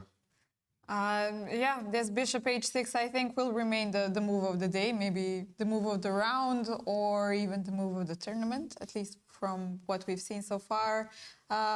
This knight d5 was actually quite interesting yesterday, but even though it didn't go into Efroimski's way, then we cannot count it as successful. Yeah, we got a hint in chat that Mitra she tweeted that she was sick and had to go to the hospital and withdraw. Okay. Thank you guys for updating us. This job is so much easier when we have such good fans and viewers who are helping us with this kind of information. And I see another interesting word in chat, haragay, bishop h6. Yeah. Yeah, somebody... Ninja style move. Somebody actually Okay, remembered let's it. briefly stroll around the playing hall so you can see first board. It seems that we will have a draw and new champion. Fatalieva looking at Nino. They are repeating moves. Guys, this might be it. This might be the last moment, the moment that when we get a champion, rookie 2 draw on board, we have a new champion. Yeah, smile was on the face. Yeah, very lucky now. Running probably to your room. Yes. To comment, to call your family. Congratulations. Yeah. Congratulations, Fatalieva. We have a new champion without any losses, with such a stable game throughout the tournament. Great play. Let's go to the broad camera. Let's check. Yeah. So she will now move away. She's smiling. Big money prize. People start to congratulate. Yes. Nice prize, first place. Memorable. Golden medal. This is it, guys. Memorable. Yeah. Running to the room, running to feel your emotions, to feel the excitement, now to get a second of relief. Congratulations once again. I know that the Azerbaijani fans are happy as well. Maybe even her family is watching us right now. Congratulations to everybody. I believe that this is it, guys. Yeah. Fantastic performance, fantastic event. She was completely controlling the event. Result is really impressive. She made it seem so easy. Yeah, because being the sole leader throughout the tournament. She was seeded, if I'm not mistaken, 20-something. Yes, 24, if I remember correctly. Yes, 24. Yeah, the 24th seeded player became a European champion. In this style, it's really, really fabulous. Big kudos to her. Probably this will be a huge boost for her career, since she was a bit off track with rating and everything, and now she's ready. She's back. Yeah, she is back to very top. Once again, big congratulations to her. Yeah. Okay, while we have a champions, let's check what's going on with the boards. I think that on board number 2, they're just grasping the result and the new situation as well. Let's check the first board, how it happened. So we were around here. So basically, already this d takes e5 was some kind of commitment, and Nino was not ready to stay sharp. So that was already a sign that the game might be drawn. Very well played. Here, of course, Fatalieva can also take on a b5, but she doesn't want to do it. She took on d6, playing the most precise chess, rook d2, and just repeating the moves. Great great result, great We have a new achievement. champion, yes. 8.5 out of 10. That's 2 draws in the last 2 rounds, and she made it look so easy. Yeah. So let's check this one. Has something changed? Not. Okay, we were around here. Yeah, complicated position. We will see what will happen here later. Mammadzada is thinking. Bulmaga against Tsolakidou. Bishop g4-5 played. Queen d1, rook b7. Now Irina started burning some time. Yeah, now she will catch her.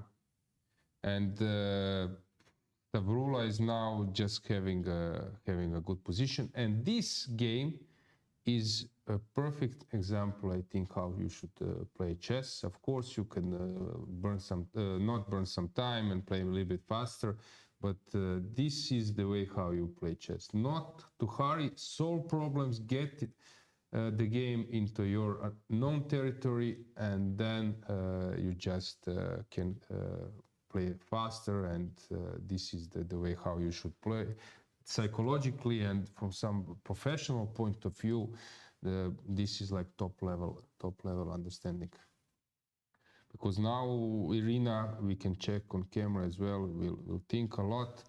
Stavroula seems to be quite happy.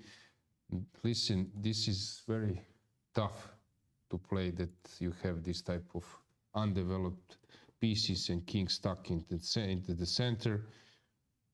2 bishops, already very tough position, and Stavroula seems to be relaxed. We see some moves on the second board. Let's check, has something changed here?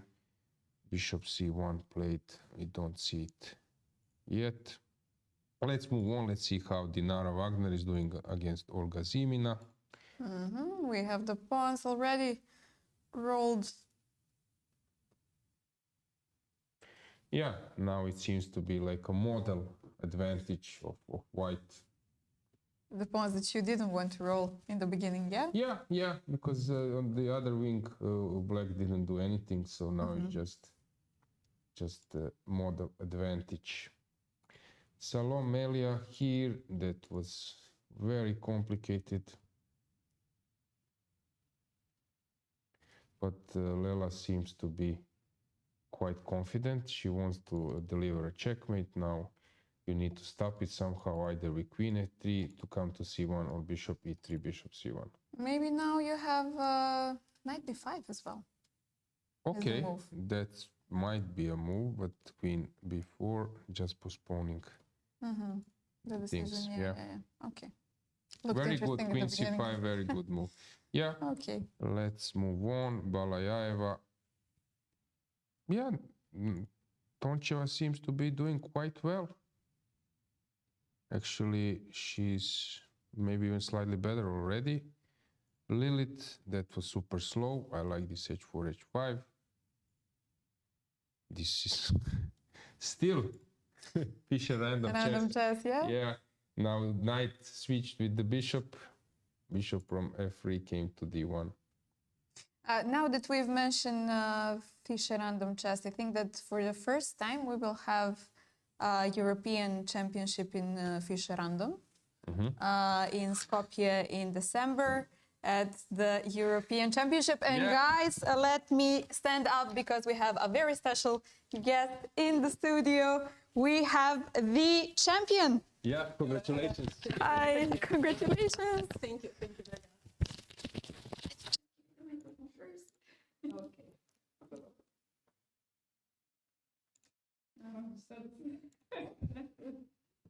Okay, hang on. So, how are you? Very excited. Very excited. Yeah, it's very emotional. Right now I cannot speak even. Yeah, so once again, big congratulations. Fantastic performance, only 24th seeded. You made it looking so easy. Yeah, so I guess you can be proud with everything, right? Yes, it's a good result. Very satisfying. Yeah, we will change also the name. You're not Dragana, but never mind. Just a brief, It's okay. It's brief okay. talk about the game. Have you expected this one to go? Actually, we played like 1.5 months ago in Azerbaijani-Georgian friendship match, and she played e4, but she's not e4 player generally, but she's just going to start this opening, let's say. I've checked a bit, but I focus mostly on d4 because there are different lines on d4 that she's preferring during all her career. But okay. E4 was also under one consideration. Okay, so around here, this bishop a7, this you blitzed, knight e7, knight g6, and probably already when she took on e5, you solved. Yeah, if I'm not mistaken, there bishop f1 should be the main line, and there are some direct lines, and I don't know, I haven't played never bishop e7. Maybe she prepared something against bishop e6 or h6, which I played in previous tournaments. But okay, bishop a7 also some preferable line in Italian. Yeah, and okay, it looked very, very good for you the way how you played. Also, you didn't want to take on b5. Yes, because I saw that there's a direct drawish line, and it was very satisfying for me. That's okay in 3 moves. That's okay. Not just going to that. Okay, let's. So we have your all games around because you were focused. So basically, against Levitska, you made it. Yes, but it was not good game at all because there was a let's say huge advantage after the opening, and I misused it. And it was not correct because in 2-3 moves I just gave all my advantage, and I'm not satisfied absolutely about this game. If not a3, I could have been. I mean, that's lost the game. But okay, a3. Yeah, why this a3 came? I think that she missed the idea of taking the king knight b5 because she focused on taking the pawn on b4. All my pieces were concentrated on the pin, and she just thought. I think that she just thought that after a3, there is no way of defending the b4 pawn. That's why just a3, and I also felt that she was so excited. She's a very good player. I mean, that's all the results showing it. But after a3, okay. Yeah, and now the tables were completely turned, and you were just winning completely. Yes, but I should have used my advantage before. I mean, that's not okay. B4 was maybe not. Even okay, b4 rook b8 even can be acceptable. But what about knight c6? Knight c6 is absolutely disastrous move. But first I thought f6. Which is natural move, yeah. Even not here. I mean, that's after knight c5, rook c, this rook c1, yes, here. I thought f6 immediately. Yeah, yes, I thought f6, and that's okay. For me, knight f5, queen f8. And then some just strange idea came to my mind, which happens always. I mean, it's crazy, because sometimes I'm playing in a very balanced way, and then some weird idea, and all went to the disastrous way. And like here, knight c6, suddenly I thought that maybe I need to push my a pawn. I don't know why, instead of f6. F6 was very satisfying for me. Yes, but then I said, let's play very correctly. But it was after knight c6, after just pushing the clock, I saw the rook c4, and I said, oh, shit. I'm sorry. So after rook c4, okay. But you tend not to show when we're watching the broadcast. You have your poker face usually that people cannot read you. I mean, that's I can make mistake and she can make mistake. It's the human side of all the players. Okay, I made mistake, but it doesn't mean that she'll just use it immediately. After rook c4, yes, it was. Okay, some other games as well against Bedulayeva, opening look maybe better for white. F5, I was not, for me it was not easy move from your side, but later basically you just, after c5 and everything here, around here, I was not sure that... F5 was not good, and I felt it during the game, but I feel so emotional. Actually, that's why I just pushed the pawn. I didn't think so much, if I'm not mistaken. I just pushed the pawn, and then I realized that okay, it's just giving all the all the things that white need in that position. And instead of this, we can just castle and playing normally. I mean, even before knight c4, I thought maybe bishop b4 was correct, but I was so emotional and I even didn't focus on the bishop b4. But I think that bishop b4 is easier, just putting the pressure on c3 and then making this maneuver knight c4, knight d6, and always having the chance of trading the bishop and knight and having the really equal balanced position instead of just putting my bishop on e7. But okay, you're playing the games with some energy, with some confidence, and maybe even if you make some inaccuracy, people are not sure what's your plan and so on. Yeah. Okay, some other games maybe which you would emphasize or something. For example, against Bozena, that was an easy win from your side. You made it looking so easily. I was thinking that you might take on e4 and play queen g4. Immediately in the opening, but the way how you played was also, I think, quite convincing. Against Marta Garcia? Okay, against Marta Garcia, I think that's... this was a long game. In the end, you were pushing in the... Maybe queen e4 was very fast. I mean, that's... instead of this one, I analyzed this also with computer that black can keep the pressure like rook f6, king h7. I saw this idea during the game, rook f6, but again, it was time trouble, and I think that after queen f4, white couldn't manage to defend all the pawns. That's why I immediately went to a queen f4 line and securing all my, there is a draw, and I'm playing also for 2 result, just securing my my result. But, not taking some risk. Anything else? Okay, you played against Martina Vika. That was, I think, also a good game, right? Yes, I think that it was against really good. Krasteva, it was a bit complicated, but... Yes, I had advantage from the opening, and then I just missed it. Yeah, I was not sure about, in that game, I was not sure about... Knight h2. No, 94 even. I was not sure, maybe you should... sorry, the opening. Let's around here, I was not sure that because of this 98, of course, in general, knight f6 is a motive, but since this knight is here, I'm not sure that... Queen f4 maybe, yeah, yes, immediately. I was thinking yes, that maybe you should just leave the knight here for a while. But here I thought that in like maximum 3-4 moves, I can I can just put mate. That's why I concentrate all my pieces on the king side, and they said, okay, it's undefendable, but it just turned out that it's just equal. It can be. Okay, so it's a great result. You had the good results when you in your youth age. Now a European champion. What are the next ambitious? Yeah. Actually, we talked with my friend Stefana when we came here, and there was also one arbiter. I'm sorry, right now I cannot remember his name, but he said that's okay. You're playing for first place, and I said no. I quitted all my ambition, really. Because for a long time, when you're playing with all ambitions and coming, and then again, their failure coming, again failure, and you're just deciding it.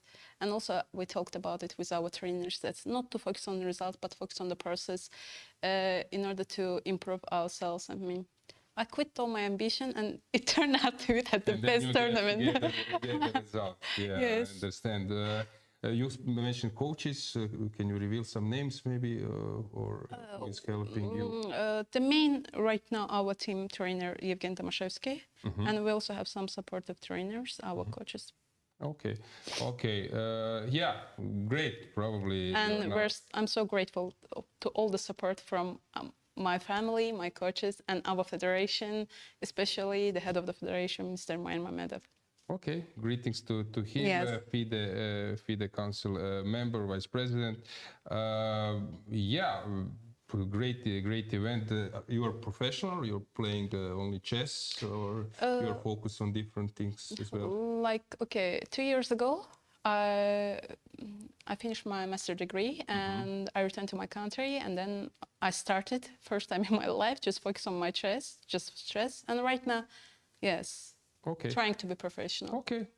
Yeah, great. Thanks. Thank you. Yeah, and now I guess you will get like a million tons of messages and everything. Maybe some Instagram story to share it. So, yeah. Okay. Okay. Thank you. Thanks for joining. Okay, guys. Dragana will go back to the playing hall. Let's check the cameras. Has some game finished. Yeah, it's still quite tense. Games are in progress. Players are sitting. Only a few of them are walking around. A lot of is on stake. So Dragana will come back to move on with commentary. Yeah, great result, great achievement by Yuliia, and yeah, it was nice to have her in the studio, so you can get a first row experience. Dragana, your comment, your remark. Guys, it's maybe you cannot see it on the camera, but it's so emotional around here. I mean, the moment she won, I'm so grateful that she came to the studio right away, because, as you know, some people do not like to come to the studio at all. We know and we respected her wish not to be part of the broadcast while the tournament is going on, but now when she got the job done, when she won, she rushed to the studio, which I'm so grateful for. And standing here and watching the interview, you can just feel so much emotion. And I'm very glad for her. The remark she said that maybe she was, okay, I don't know, on the verge of having some doubtful thoughts about chess. She said that she just gave up all of her ideas, or maybe something like that, ambitious for chess. And see, this is actually a great maybe quote or something like that. Once when you give up the ambitious and when you start enjoying the process is when the results come. And yeah. I love this. I fully agree. This was the case when I became a Croatian champion. I was trying so many times. I was sharing first place, playing additional match with Ivan Šarić, winning that first game in the match of 4 games and never managed to become a champion.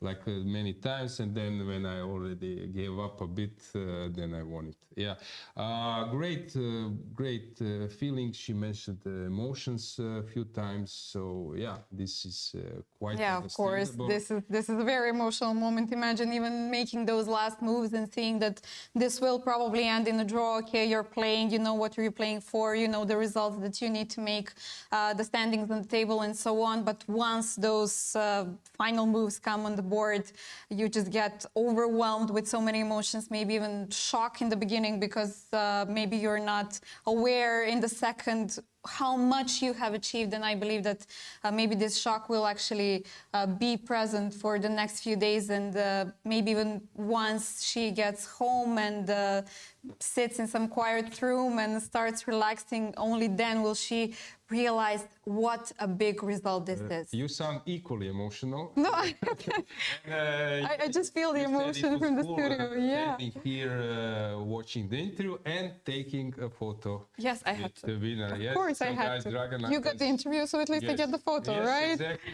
So follow that on social networks. It will be published for sure. Yes, of course. Okay, let's see what's going on. Let's stroll around the playing hall.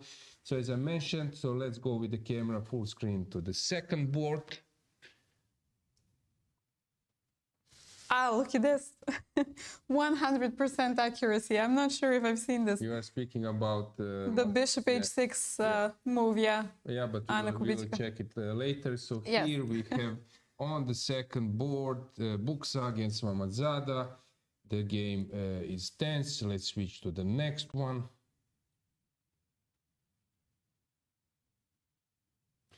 Yeah, you see that, okay, Azerbaijani, they have this system, as I mentioned, Mammadzada, that he's not coming to studio during team events, but when everything is over, then, yeah, they are eager to share their insights. So we have Umaga thinking, and you can recall, guys, my words, Dragana, I guess you remember my words, that now you would like, and that moment, actually, I said it long ago when it was not so clear, but I sensed when it was not clear at all. Yeah. Just give me another position if it's possible. Yeah, and now you see Stavroula taking a walk in the behind, completely being in control of the position and knowing what's going on the board, probably enjoying her position as well. And Irina having some trouble to this is some continue. kind of experience. You can get it from top players, from grandmasters. I learned it a lot.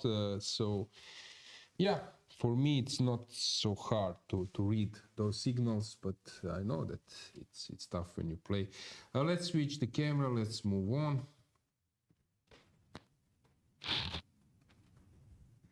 Let's see Dinara Wagner camera playing against Zimina. It seems that it's now like already heading to crashing victory, but who knows? A lot of things can change. Let's switch to another game. Camera, let's go. Let's see the broad view.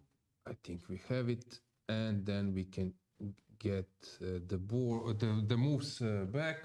Anything in chat? Any remarks? Some congratulations for Fatalieva, of course. Somebody commenting about the games. They are voting, guys.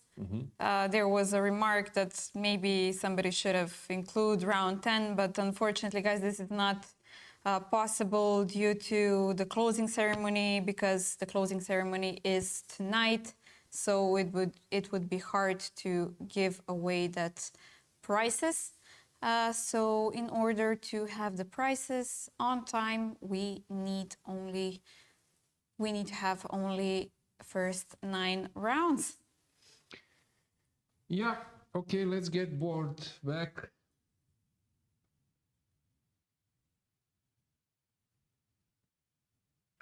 Do you think that since the game has finished, somehow the players have some kind of different energy as well?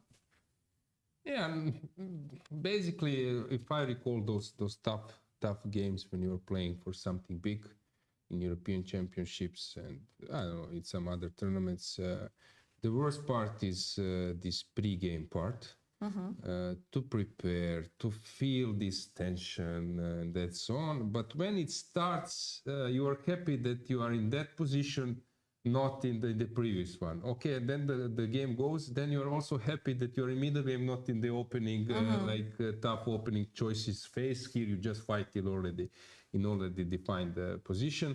So more game is longer and you tend to enjoy it and to be more relaxed than this pre-period. Okay. So basically, I was enjoying. After the middle game, I started to enjoy that stuff. All right, but I meant about the players who are still playing, not the ones who finished. Actually. Yeah. For players, I think they don't mind what's going on. They are not actually now feeling some new tension because some game next to them is finished. Okay, I think they are just playing like now they are in some focus stuff, and they actually don't bother. I think now with what's going on left and right. They are enjoying the process. Okay, yeah, but maybe that's my opinion. It's some results. I think this doesn't affect you what's going on, because you want to finish to win your game. Okay. So here Buksa is putting some pressure, but we don't know what will happen. Irina thinking a lot, not thinking, but at least trying. Now Stavroula will probably move her king h8, which is normal reaction. Then we move on to Dinara Wagner's game. Knight h3 played. She preparing some h file assault. Here has something changed. Let's see. Okay, they are sort of repeating a bit moves. Then we move to 6th board. I don't know if we kept camera on the 5th board. Not yet, right? I asked, but I don't think that we still have it. The game is already in an end game. And yeah, she seems to be doing very well. Maybe objectively it's draw, but she has nothing to worry about. Lilith Yeah, just moving back and forth. Azerbaijani encounter.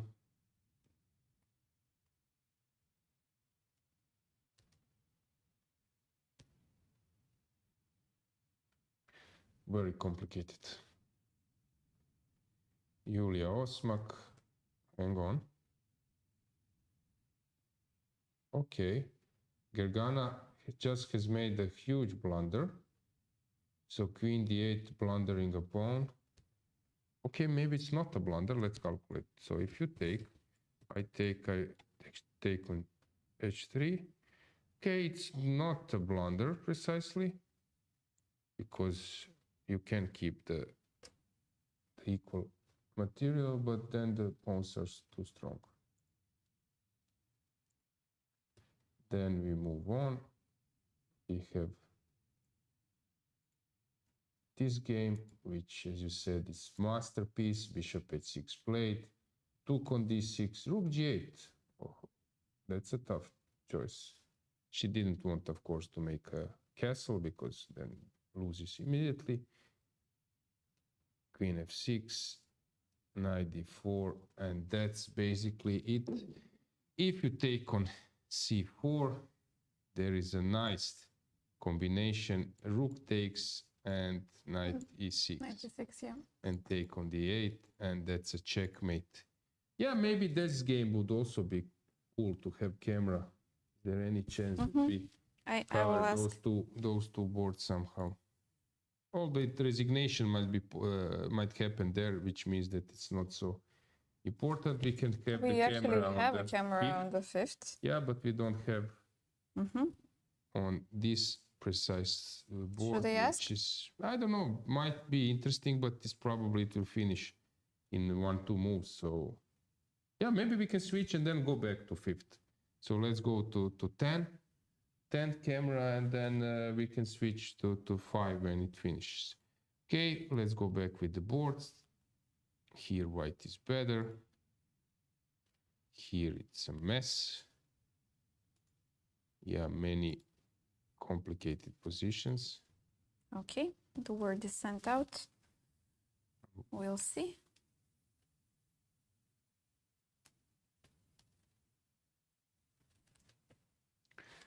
Yeah, it seems that Krasteva is winning against Benzebach.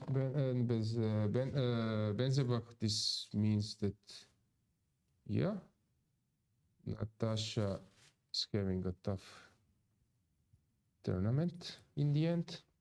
She played well. I saw in the comments that we might have some queen sacrifice. Where? Mikhailov Sandu's game, board 24. Let me check. Guys playing for the won. Brilliance Awards. Yeah, white won. Brilliance Award, but this one doesn't count, right? Yes.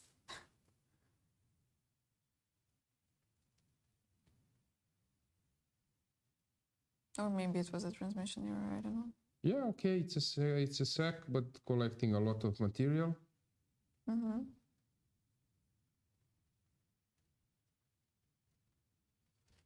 on. Okay, but it wasn't. No, wait. So she just played a masterpiece.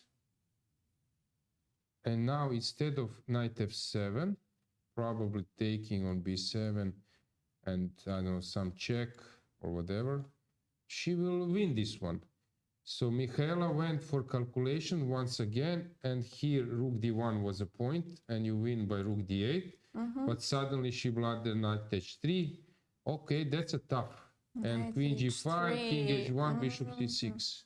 And suddenly black is saving herself. This was a miss. Again, calculation. It might end up in some magazine for tactics. As an example, yeah. And it's just, it just wins. We don't have this on camera, but we might get some other game. So let's see. We'll soon get. Okay, so this is Michaela's situation. Okay, so she had a wonderful sacrifice, but unfortunately a miss in the end. And Yes, guys, thank you for letting us know. Where to go? Bozena, maybe? Yeah, Bozena, Kesaria, Which numbers? 24 or something, I think. No, 24 we were now. Bozena is 38. Okay. 38 and Kesaria is 39. Yeah, Bozena playing interesting chess. It's unclear what's going on. Which number you mentioned? 38 and 39.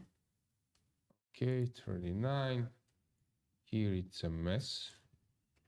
And it seems that Kesaria has maybe miscalculated, because now she will get mated. Yes, Yeah, like we have a game 97 over was here. her idea, which wins. But then here, Rook C2, yeah. you know the motive. This is also non-motive from the mill. When you have a mill and you have this rook g7 and then you play rook g8, just to sacrifice the rook, that other rook comes on g file and gives a checkmate. Same motive. Same motive, completely same motive. You have this, when you have this mill, windmill or mill, the mill, how they call it, then you have this idea. So you sacrifice the rook to allow other rook to checkmate. Yeah, it seems that Kesaria is losing. How is Bodana doing? She was having a tough situation. Board 49. Let's see, is she able to come out of problems? So this bishop f8 was probably unnecessary, but maybe it was okay, maybe it was fine. But later here she started to drift, this queen c7. Yeah, now the advantage is overwhelming. In the meantime, we got the camera on Maltevskaya's Okay, game. let's go with the board there. Maybe just Great. a few seconds. Yes. So let's see what's going on. Knight d4 played, and tough situation for Alexandra. We can even have it full screen, maybe, because some resignation might come. Okay, but it cannot come while the opponent is not on the board. But okay, yeah, very, very tough tournament, tough end of the tournament for Maltevskaya. We know that she is capable of playing good chess, quality chess, but these last two rounds were not ideal for her. Unfortunately, yesterday, as you've mentioned, she was winning at some point, but ended with a loss in that end game versus Nino Batsiashvili. And today she got this bishop h6 excellent move blow, which puts her under heavy fire so early in the game.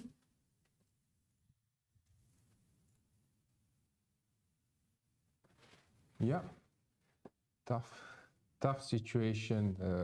Her opponent is, of course, very proud and can be proud about the way she played.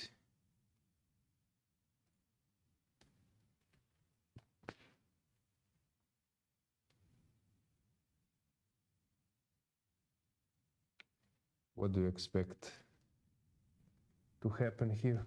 Anything in chat? Any comments about Svatalieva? The chat loves her, and how can you not? It's just she's just so sincere, and yeah, I guess that you do not have to be in the studio to feel this emotion that she was bringing with her to the camera. Yeah, great, fantastic performance. Azerbaijani coaches, so Evgeny Tomashevsky, 2700 guy. Actually, I think he was the European champion. You can check this in Wikipedia. and his career high probably 27, 40, something like this, so maybe even more. So he was actually, very, very strong player, and then he started become second. He was seconding, helping, as I mentioned, this album 61, this movie, where he was shooted together with Pavel Elyanov and Maxim Rostan. There he was helping Boris Gelfand, and now working for Azerbaijan. You could see him around the events, and it's a women team, so they also invest in like super coach for women team, not only for a men team. Basically, he has a rating and a knowledge to be second also in the highest rated team in men's team. But anyway, Yeah, even his current rating is 2681, and peak rating in September 2015, 2758. Yeah, even more. Yeah. He was, I think, European champion. He was in 2009. 2008. No, 9. Yeah, 9. European individual. I think 2009 was in Budva, Montenegro. I played this event. So, yeah, there he became a champion. We have resignation. Really tough for Alexandra to lose those two games. She won't recover so easily. It's really tough for her. Yesterday, what has happened was like crazy, and now came even worse when it rains, it pours. Yeah, tough situation. On the other hand, her opponent must be very proud of the motive she showed us. Great win. Anna Kubicka, Yeah. or Kubicka, I'm not sure what's the correct pronunciation. Sorry if I'm making a mistake. Yeah, she might be, I don't know about her additional. Actually, she's having a very, very good tournament. Of course, we knew this even before this round. She has a win versus Huantan Trang, a win versus Narva Mai, today a win versus Maltsevskaya, draws with Buksa Natalia and Govar Beidulaeva. So very good tournament for her. Yeah. I don't know about standings. So she has some chance. I don't know about her buchos. Let's check. She's having like solid one. Better maybe. Not great, Yeah. not bad. Wait, it's one of the best. Sorry, my actually. bad. Okay, there are some players playing better. Okay, but still she is in the top. But okay, prior to this round, she was holding place number 20. So of course she will jump. Will she be in the top 10? There are huge chances that she will. We will see this after a few more games are over. But yeah, so far she's showed us great games. Prior to this round, she was plus 29 of rating points. She will gain much more with this win today as well. And she started on starting rank list. She was number 57, so being in the top 15 in the end for sure is a huge result. Congratulations to Anna. Let's go briefly with the cameras to full screen. Let's check the second board. How is the momentum there? Okay, Natalia is thinking how to play, what to do. Gunay is walking around. Let's check the next camera. We have Irina. She's okay, trying to play a bit fast. By the way, one more result we have. It's Natalia Zhukova winning versus her compatriot Ava Suleimanova. So she is ending this tournament in the end with a win. sorry for interrupting. Yeah, no problem. I see that suddenly Stavroula is playing some rook h4, rook d4, which looks a bit strange to me. I don't know why she didn't play king h8 immediately, why she allowed this queen d5. So it was sort of calculation, but I'm not sure was this the best. Okay, let's move on with the cameras.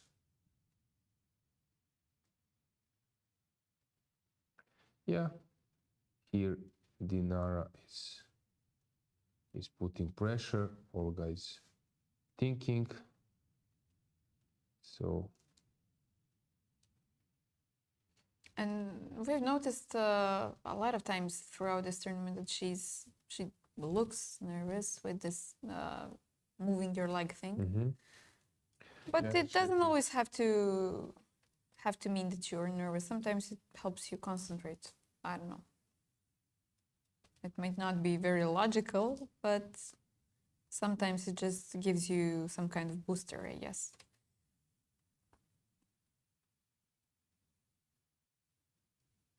And yeah, once again, guys, everything is on stake.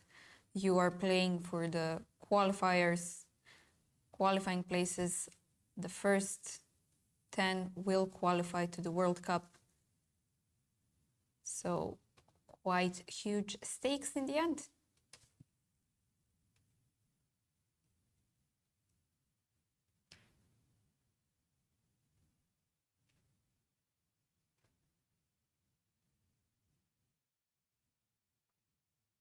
Nothing new in the chat.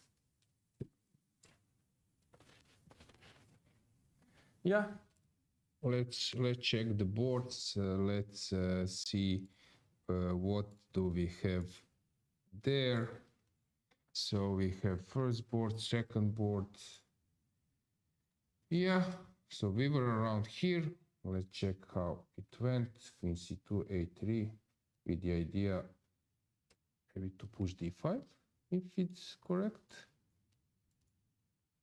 Yeah, try to get this counterplay. d5 played. And white is thinking to take on f4. I'm not sure that this is so good, but maybe I would have taken on f4 instantly. Okay, let's check the next one. What? Sorry, I just passed through this one. Yeah, this was this was my comment here, that king h8 looks completely natural, because of course on queen d5 now you can go bishop e6. So it's a bit strange decision that she played rook h4. Maybe she miscalculated something, since now at least Irina is getting closer towards the castling. Queen c5, probably bishop b5 was idea of Stavroula. Okay, she wants to remove this d6 pawn, so probably that's an idea, but maybe then she will steer a game into draw. I don't know, let's say this way. But maybe not, maybe this is okay. Maybe this also is better for black, but of course she's not facing any problems. Okay, let's check other games. Here knight went to e6, which looks very good for white. Maybe we have camera on board number 5. I don't know. Is this now adjusted? Not yet. No, okay. I'll send a word out. Okay, this is complicated position. Salom Melia wants to create a mess, but maybe it's too premature. I don't know. This one looks, yeah, it looks good for Nadia. She has chance to win. this one, okay. Martina started to roll, but this is typical experienced player way how you get chance. I don't think this is good. H5, H4 was good, but I think that this was just a mistake. G5. So you just move around, and then when your opponent starts to do something, basically she's weakening her position. Waiting for your opponent to make a mistake. Actually giving your opponent the chance to make a mistake. Exactly. Here Dragana is struggling. She will be... Okay, she seems to be losing. Okay, I didn't touch this one. Azerbaijani encounter. Bella Khotenashvili seems to be winning against Daulit. Cornet, what happened here?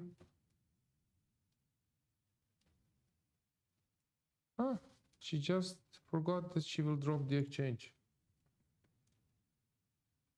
Probably now she's dead lost, but maybe with some small chances. Here it's some kind of mess. But okay, she take on d3 will be pawn up. Slivitska unclear. Krasteva seems to be winning. Yesterday she played with a French. Today she's playing with a French lady as well. Yeah, she'll take on d6, which is a good move. Efroimski pushing against Hoska, Socko against Antolak. Yeah, Narva Maishi has always some crazy positions. Same as today. Where are our talents? So we have 38, 39, if I remember correctly. Yeah, let's check. So Kesaria is dead lost. Okay, she needed to play bishop c4. Okay, that's what I missed actually. But then came rook c4. Yeah, dead lost against Mammadzada. Very good game by her. You said 39 and 38. Let's say 38 is solid, and Bodana is 40 something or where? Yeah, she was 49. Yeah, she still tries to defend, although it looks very bad. And one more girl we have on board, number 23. Kiradze Anastasia playing with Brunello. Yeah, she seems to be doing quite well. There is a pressure. Also, we have Zsoka Gal on board above. This is some crazy game. Zsoka Gal was playing very, very sharp chess at this tournament as well. I haven't actually checked, to be honest, which games are up there for voting, but I believe that some of hers might also be in the competition. I will make sure to check on the okay, I suggest that we switch to camera number 5 on board. This is a new one. So guys, you have a chance to check Salom versus Javakhishvili. And maybe it's a moment, Dragana, that we go for a break before time trouble develops fully. Yes, we do have the new champion, but we still need some more answers to be answered. Yeah, see you soon. To be answered.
Welcome back, guys. We are back. We are excited to see how this tournament ends, who will get the rest of the 2 medals, and who will qualify to the World Cup. Let's run to the playing hall. Let's check the cameras there. I will prepare the moves, but first let's see what's going on.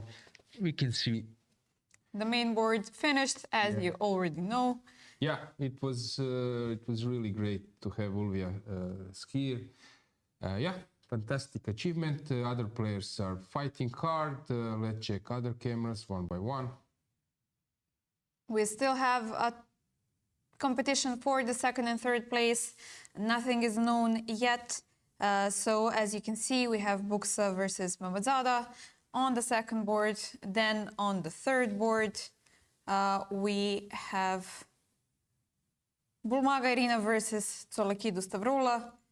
And the 4th board, Dinara Wagner versus Zimina Olga. And yeah, we have a camera of the 5th board as well. Melia Salom versus Javakhishvili Lela. Time trouble is approaching, so Yeah, you see that everybody is on their places. We are try time back to the playing hall, so let's check the moves, the situation. We left around here. I was not sure that this was a good result. We can go with the camera as well to the 2nd board, that this was a good choice, because here you will end up maybe with the queen and the knight against queen and the bishop, which long term can be tricky. And you can always recall my words. I was mentioning this, but here something changed. Maybe it was not that. I'm not sure about this position. You know what would I do?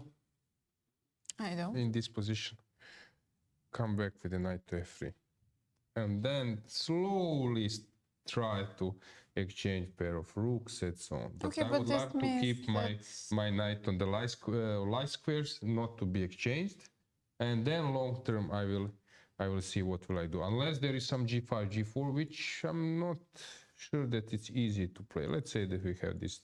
Okay, a5.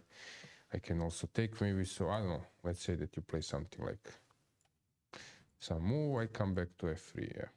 And this would be like my long-term idea. Maybe it's nothing, but I don't see the point in exchanging the knight, because now, yeah, it's sort of, yeah, not a silent draw offer, but let's say takes, and yeah, or rook d4 first. You can take, I take, you take on a6, I take on g3, and Yeah, it's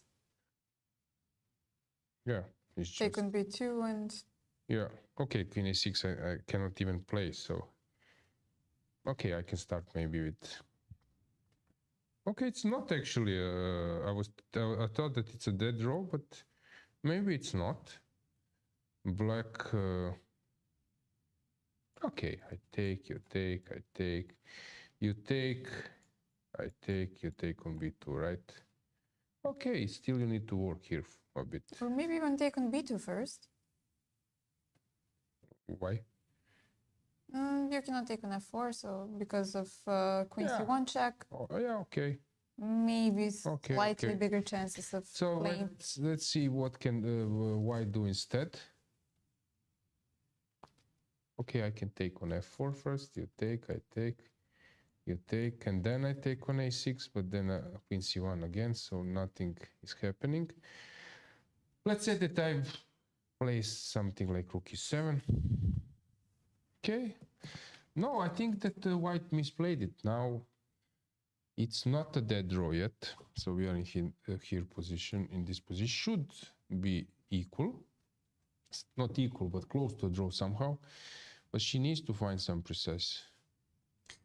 So guys, remember, a win on this board is gives you very big chances to win that silver medal, since Fatalieva, as you know, has 8.5, Batsiashvili has 7.5, and if you win on this board, you will get 8 points. Of course, we also have the duel on the 3rd board, Bulmaga versus Tsolakidou, which is also let's check this. deciding Let's go with the camera there. Let's check this medal as well. what's going on. We were around here. Rook d4, bishop b5. Yeah, same material but better activity. Yeah, very well played by Stavroula. King will now start to join the party. Although it seems that it will be like 4-on-3. Black will be better, but maybe not enough. And look how the time difference has vanished, as you've mentioned. Eight moves till time trouble. It's that's what I'm saying. It's vanished, the time Aha, difference. Sorry, my bad. So it was 1 hour, but as I said, guys, study the approach. Kudos to Stavroula. This is the way how strong players play. I'm speaking about even 25 above and maybe 26 even. So I do appreciate this because I sense it. Because sometimes, because of time trouble, approaching or in the opening, you tend to do Rush something and make a decision, quickly, and later you forget it. It's important that you get into your position and to avoid some prep. Dinara, this looks turbo scary. Let's see, it has something. New word unlocked. Yeah. It was scary, yeah? Okay, maybe still it's not so clear. We will follow this game closely. Then Salom Melia, that sack was probably unsound. Yeah, now it seems that Lela is doing quite well. Let's go with the camera there, just to see number This is 5. board Yeah, 5, yeah. how they are doing. Our previous camera from board number 1, yeah. Yeah, it's obvious that Lela is now quite satisfied how it went. We move on. Then we have Toncheva basically outplaying her opponent. When you will have some time, I would love that you share with us World Cup results in women's section, how the players played in the last World Cup, because Nadia has qualified, right? From Yes. curious From the same how, competition. How she will do this time, but anyway, it will be her second time. It seems that she might qualify now if she wins. Nadia is quite close. Yes, she is very close. I think that if she wins, almost certainly she qualifies. Yeah. But we will see. Lilith, as I said, this G5 was unsound, and it seems that Lilith is just completely winning. Yeah, this looks awful for black. Yeah, Lilith is playing very well, cruising towards the victory. We have Sabrina against Gofar, and that's actually that's heading black's way. What happened? Hang on. Okay, she wants to sacrifice. If you go bishop c6, I sacrifice. But suddenly, king find himself safe on king g8.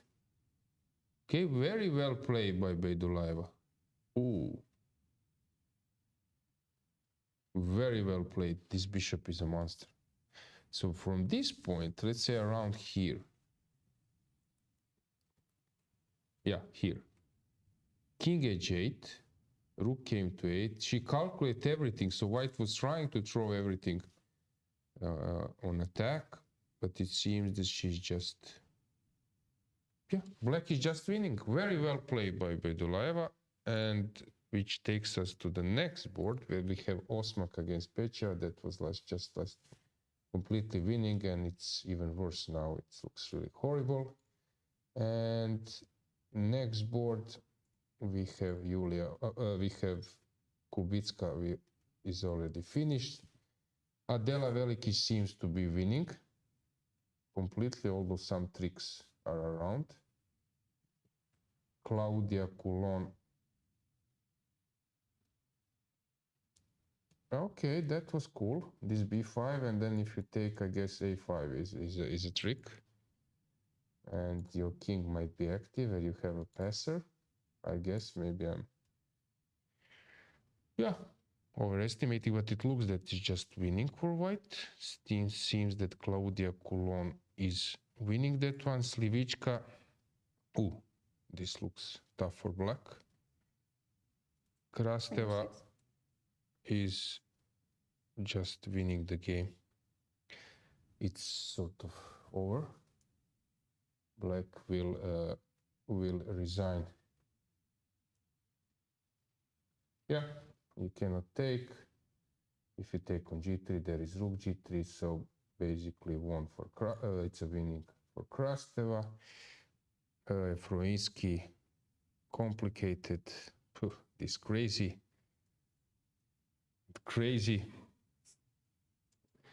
Hang on, let me see. The rook down, but It's not every day that you see pawns on d6, but d5, and Maida, e5. this is how she plays. Elina won. Miruna as well. Daria Lehachi. How are our youngsters doing? So you mentioned Božena before. 24, 38, and 39. Great. No 20? No? It's not 24, 20 something it is. The Anastasia, 23, I'm sorry. 23, the game Kirtadze is Anastasia. in progress. It seems that she's better. Then you have 38 and 39. Here, who knows what's going on. And 49, Kesaria lost. And Bodana, 49. 49, Bodana is probably fighting. Yes, as always. But it seems that she's a pawn down with a tough situation.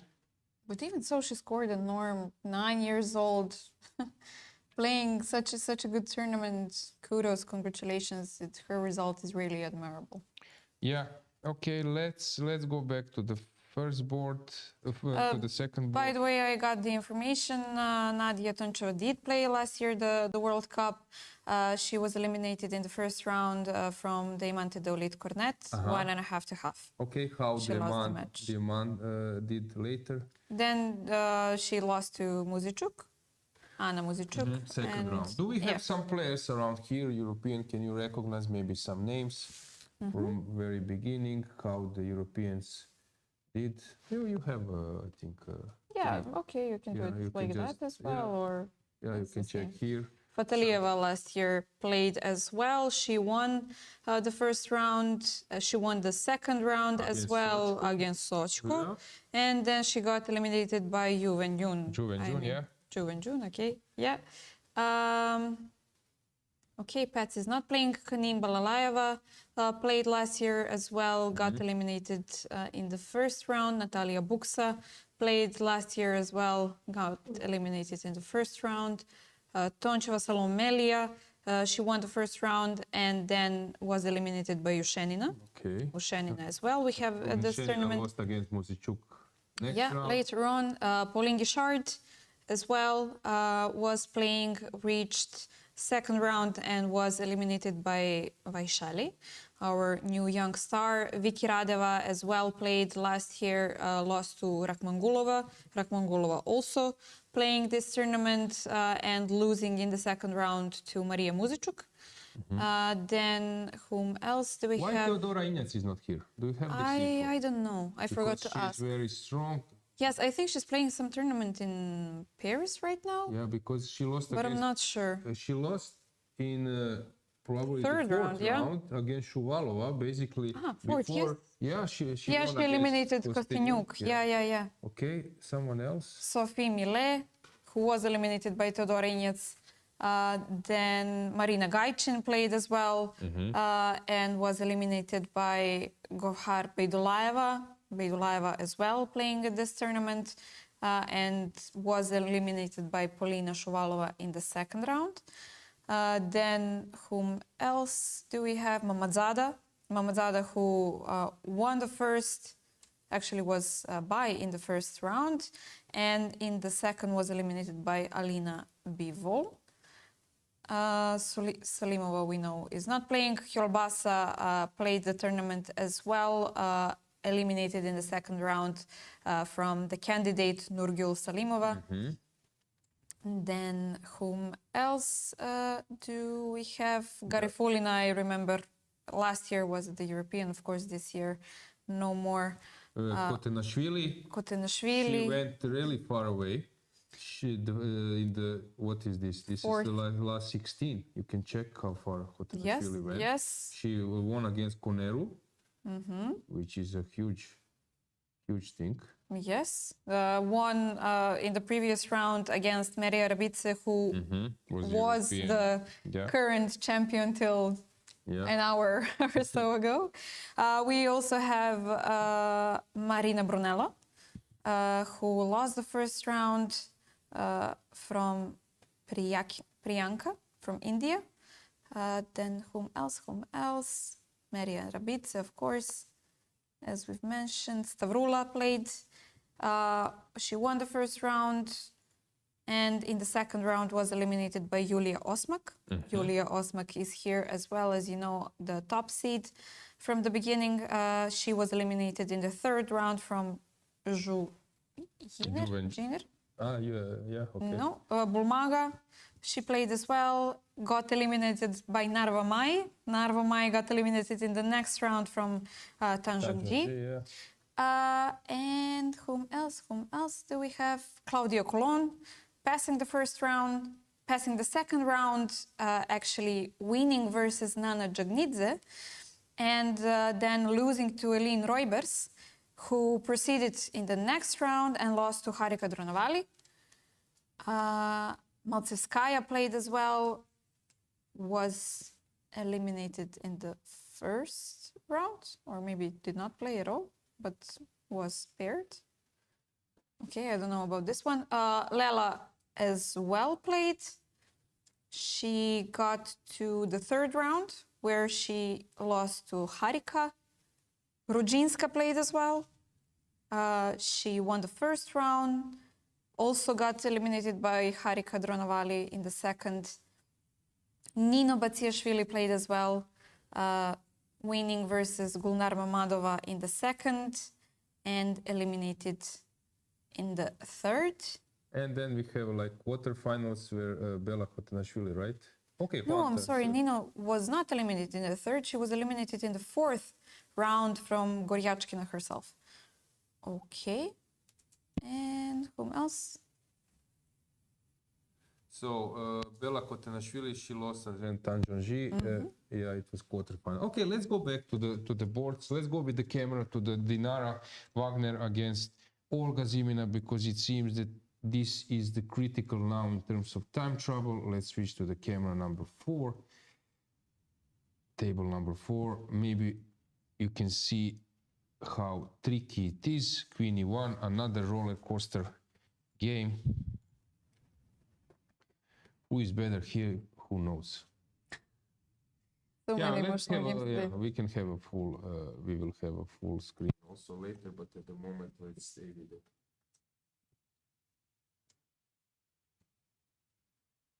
With the camera over here, yeah. So many emotional games today, guys. A lot is on stake. Top 20 get money prizes. Top 10 proceed to the World Cup. Top 3 get a medal. Yes. So much at stake.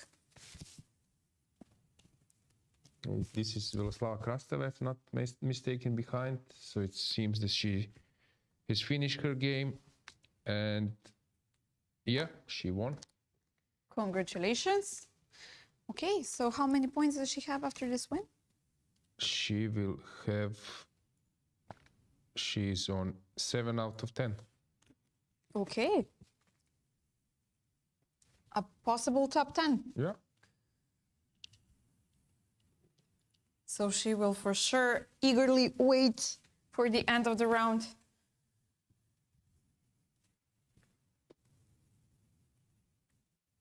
Beidulaeva won as well.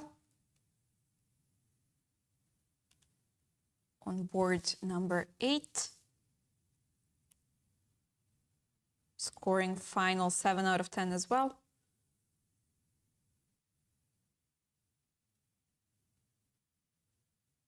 Congratulations to Fatalieva once again. Congratulations to Anna Kubichka for a wonderful game today.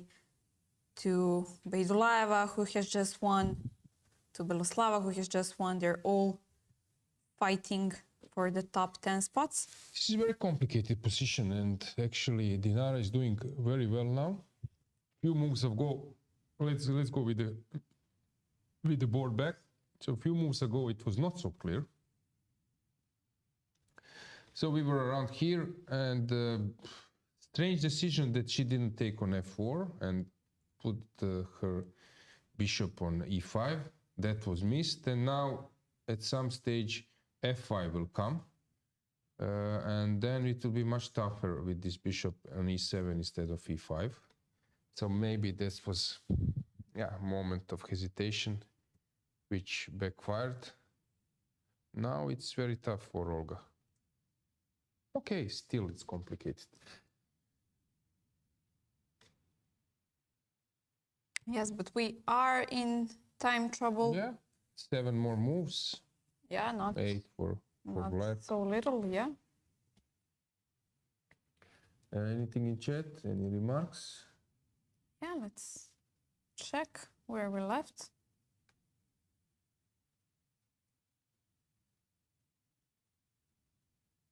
Yeah, thanks guys for helping us out here. We still have half an hour left for the voting process of the Brilliance Onboards Awards. So guys, you have half an hour left till the voting is finished. Go check out those games on the Lead Chess link, and then go to Google Forms to give us your votes. We have 2 People Choice Prizes. Who can say no to our dear Dragana? Is anyone so cruel not to vote, not to listen? Yeah, but of course it's not for me, it's for the ladies who will be getting the prizes on the closing ceremony tonight. So I hope that I will be able to read those names. Yeah. All right, and we have a question: where do you find information about World Cup qualifications? It's usually on FIDE website. But also on ECU will publish as well at some stage after the for the European championships that are related for this. But guys, it's a new cycle that's starting now, so this is the first European championship that is coming into. Actually, I'm trying to recall where is the World Cup next year. I'm trying to recall. World Cup.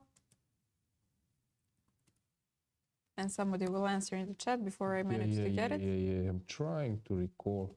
So maybe Uzbekistan or... Not so clear. Yeah, I will check. Yeah, it's not easy to find. Yeah, at least not in a few seconds. Sometimes doesn't help. Okay, anything else in chat? We will find Here it's crazy because Rook f5 was played. Rook f5. Yeah, Okay. Bishop f5 was also an option. Some Queen d4. Yeah, Queen d4 is a good move. Yes, and now I'm curious what will Dinara do. Bishop is hanging. What do you do now? If you go Queen g3, then e4 is coming. Bishop f1. Yeah, maybe you have to play. actually, Queen e4 is probably the most logical move now. Okay. And will be played. It's not the best, but maybe it's the best, basically. If you miss it, then... Okay, let's have a full screen. Let's check this moment. Queen e4 or not. Crucial moments. Yeah, 1 minute. Tough situation. Tough Clock is decision. ticking. Yes, you are getting closer to your board. Yes, you feel the tension. Queen Take a e4. look on Queen your e4 clock is a the few move you times. make here. In this position, Queen e4 you make. Queen e4 will be played. Last 40 seconds. Dinara doing her last checks. And no, Rook f3. Really? Rook f3 on the board. Okay, also an option, but a little bit tougher. A bit more defensive option, I would say. Yeah.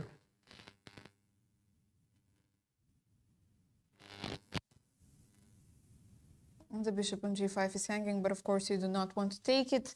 Queen g4, the queen has suddenly entered the king side.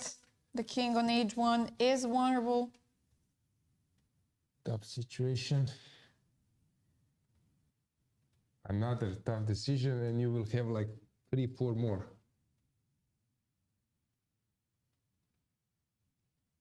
And so much is on stake.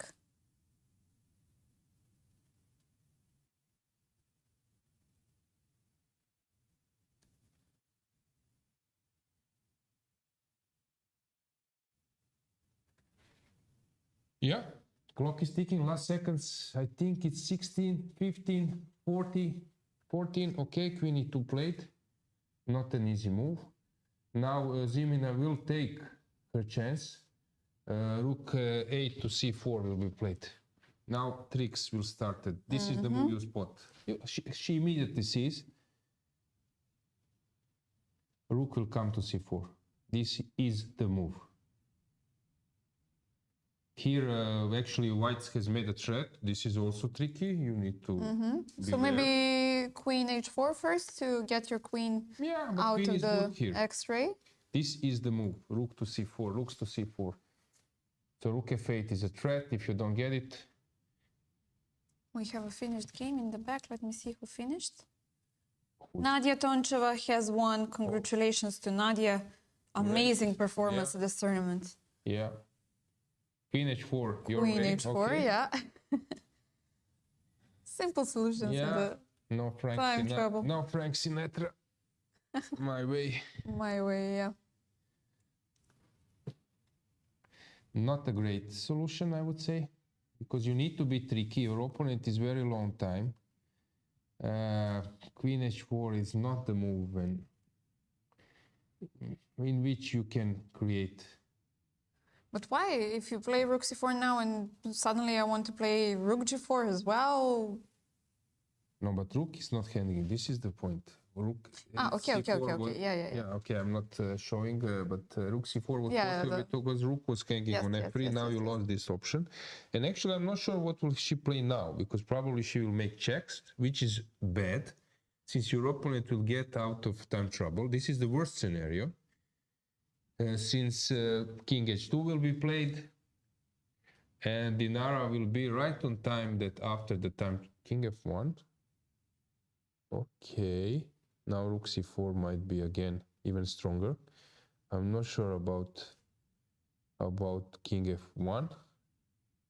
Okay, let me see.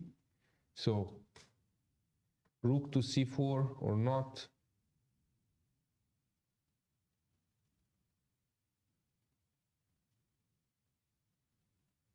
Very tough.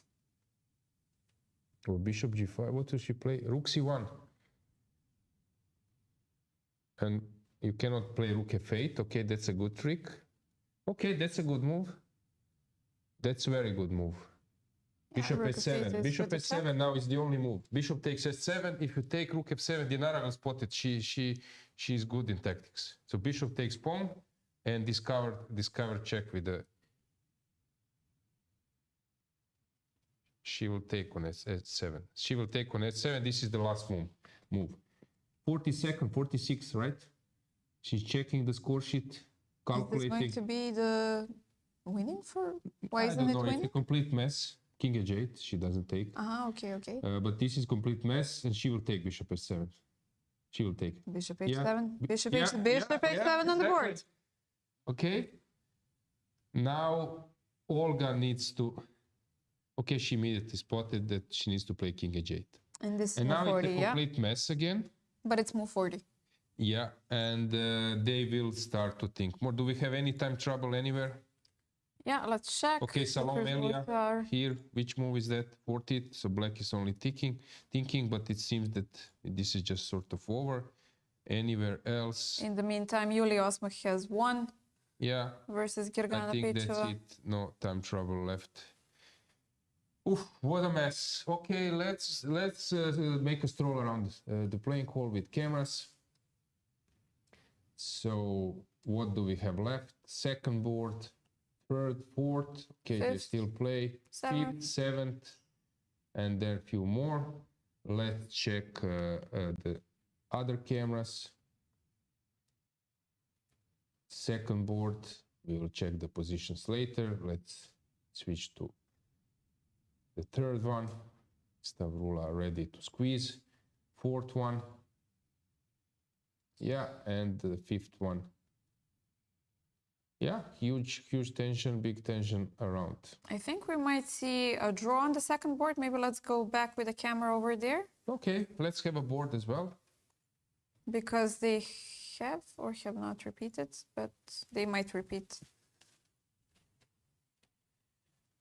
Yeah, let's get the board as well. To see, guys, what I'm talking about, we have... Yeah, she will play around King G7 we played, but let's have a board. Let's see the board as well. You don't think that they will Yeah.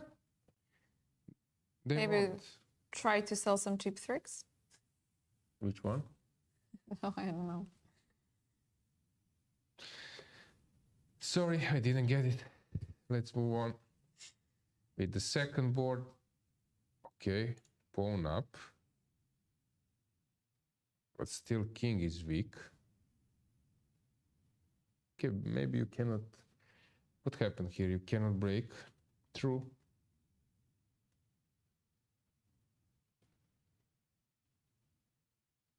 Yeah, it's...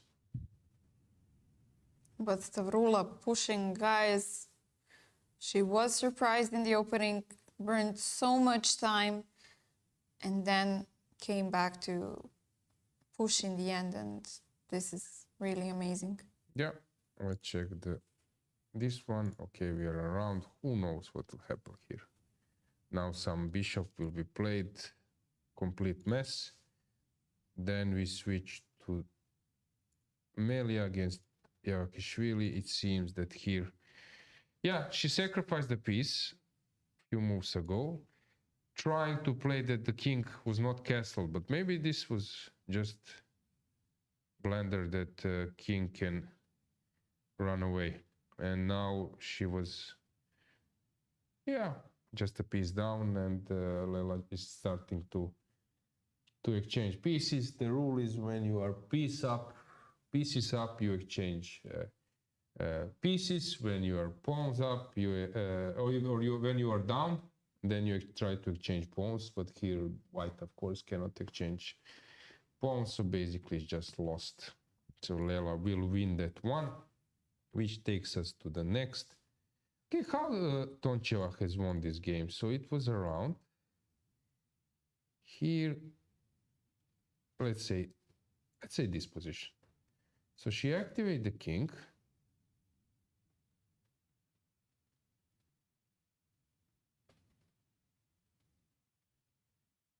And I'm curious why she has so low rating, 2200. She's gaining a lot here. Yeah, right? she is. She is. I think she's gaining, 50 points at least. Yeah, 51.6 prior this round. Yeah. So with this win, 10 more for sure. I don't know actually why is she only 22. Actually, white misplayed it. Here the focus should have been on e6 square with the bishop, and actually she just forgot about it, and yeah, she was crushed. So I'm curious, if you have this kind of player who is performing very well, is she a contestant for the national team? Because you have European champions, and of course the team that wins should not be changed, right? So does the Bulgarian women's team stay by default the same for the Olympiad? Or do you think that, for example, Nadia might have some kind of chance to enter? You are asking super tough questions. Yeah, right. I will avoid answers because this is some kind of area of captain. True. And Just basically, your I thoughts. was always actually found that you should have your own idea as a captain. If you don't, you can have like in the US. I think their national team is just covered by ratings, so computer can lead this team. You just throw out rating, which is actually some advantage in chess, since we have rating and some exact numbers. Usually rating follows your shape, but it might not be fully true. But you cannot find rating 100%. on the road or in front of the hotel. Usually you deserve rating. While in some other sports, especially team sports, you have hidden statistics that he or she is doing something like a role which was actually asked by a coach. You covered that player, forgot about going in front, and then of course your statistic is low, and it's not easy to measure, is this guy better left winger or that one.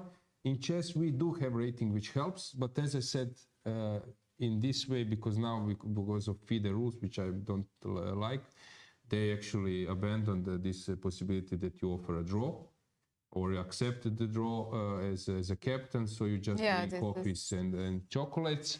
So that's why it has some sense that just computer comes out with who are first five, or a rating list, and then basically it of signature of team captain. And you actually, what will people do then? People will hire seconds, so people who can come to the event and analyze. So instead of taking a captain, you take the guy who can only help in preparation, because during the match there is no role.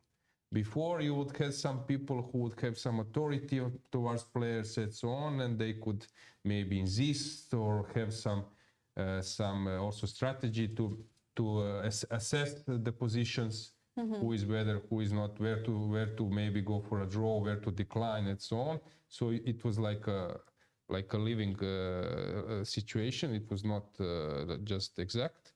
While now, as I said, people will just start bringing seconds instead of captains, and maybe they won't even maybe go this to rule will maybe they won't even go to the playing hall. You just stay in the hotel and yeah, prepare. true. Or because these days I see a lot of captains reading books. And it was funny, for example, you make an interview, and when did you find time to read books? Maybe someone is asking their domestic country, and they have said, during Olympiad, when I was the captain, I had plenty of time. I was sitting there and reading books. Yeah. Okay, maybe this rule will get abandoned at this Olympiad. I really hope so. At 5 p.m. I'm bringing coffee, 6 p.m. I'm bringing chocolates, and I have enough time. Yeah, it's really crucial for the captains to be able to as well. To be able to so give you signals. Back to your question, it was very tough. I don't want to jump into it. It's a role of captain. Of course. So he might not be so happy that you asked that question, because now his life is harder. But it's comes as a normal. Yeah. I agree. I'm sure that I'm not the only one who has thought about this. Yeah. But of course, the girls have made a huge result, and you should respect that. And so this is why it's so double-edged. In my opinion, they should have, of course, in my humble opinion, since I'm nobody in Bulgarian chess, or should not even be. But I don't know, I guess the respect towards the European champion maybe should prevail. But of course, who am I to say, or who am I to judge? Just throwing away some thoughts. Okay. Who knows? Yeah, let's check how Bodana is doing. Let's go from behind. It seems that she's dead lost, but of course she'll fight a bit. Then you mentioned some numbers. We have 40. No? Which numbers we do have? 38, 39. I can climb. Bozena has made a draw. Okay, congratulations. Is good for her, yeah. Where is 20-something? Okay. Zhukova lost. Okay, that's a tough result for her. Lost, are you sure? Yeah. No. No, she won. No, then it's a wrong. Then it's a wrong result. It's board number. I see that she won. Ah, I guess okay, we're my bad. watching the same thing. No, something got right. Okay, she won. That's a result.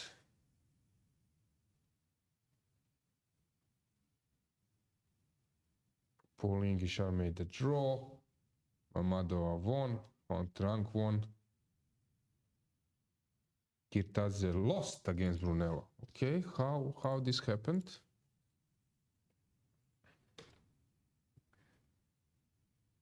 We left around here, and it looked like it was just not a winning advantage, but close to. Yeah, probably totally winning. And she started to push a pawn while black was regrouping. Yes. Hang on.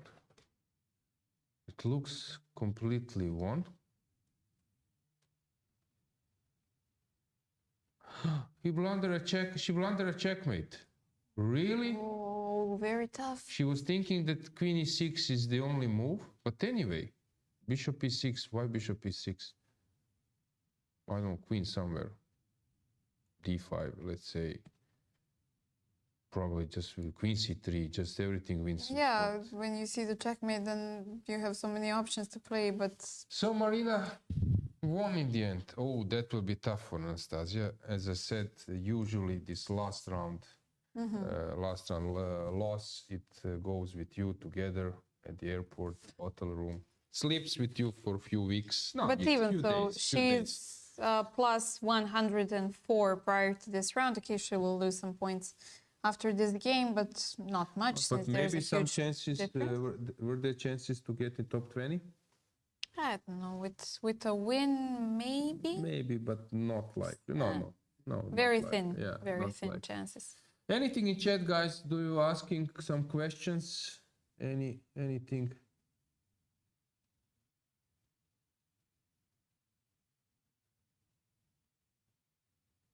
Okay. Yeah, and about the World Cup, guys, there's usually this official site, but maybe they think that it's too early to publish it. So since the whole system is quite complex and everything, so usually they have everything Do you written recall over there. last European team in open or men's section when Serbia won? There was this calculation. This is typical for, actually this might happen here as well.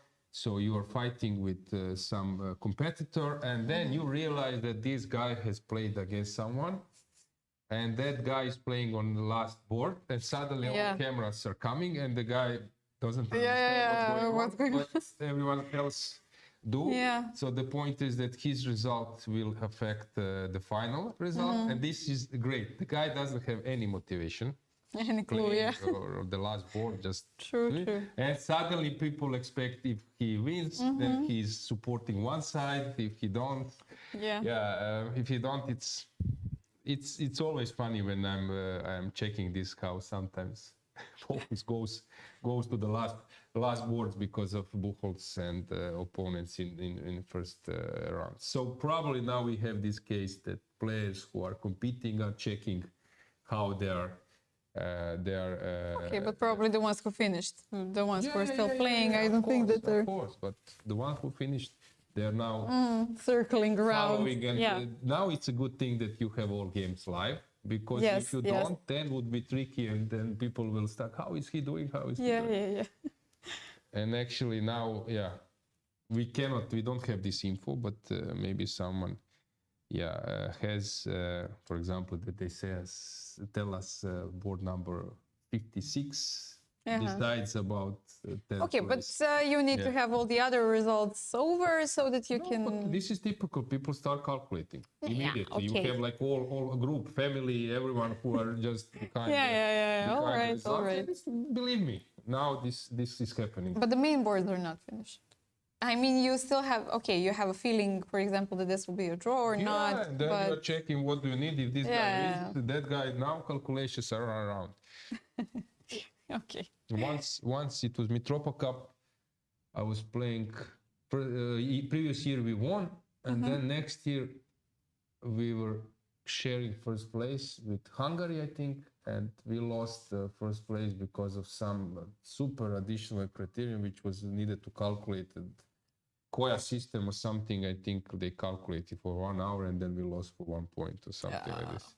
Tough. Yeah. This calculation, when it's not in your hands, is always tricky. Okay, let's go back to positions. So I stopped at Marina's Brunello game. Let's see how Joka Gal is doing. Okay, she's just winning. Slight compensation because of light squares pawns, but in general, it should just be winning for black. Olivia Kielbasa having a tough time. Yeah, she cannot find the momentum from India and last year championship. She's struggling. And actually, I don't know how she will save herself, because this looks like horrible. This knight on f5, Garry Kasparov would be happy. He said when the knight lands on f5, the game is over.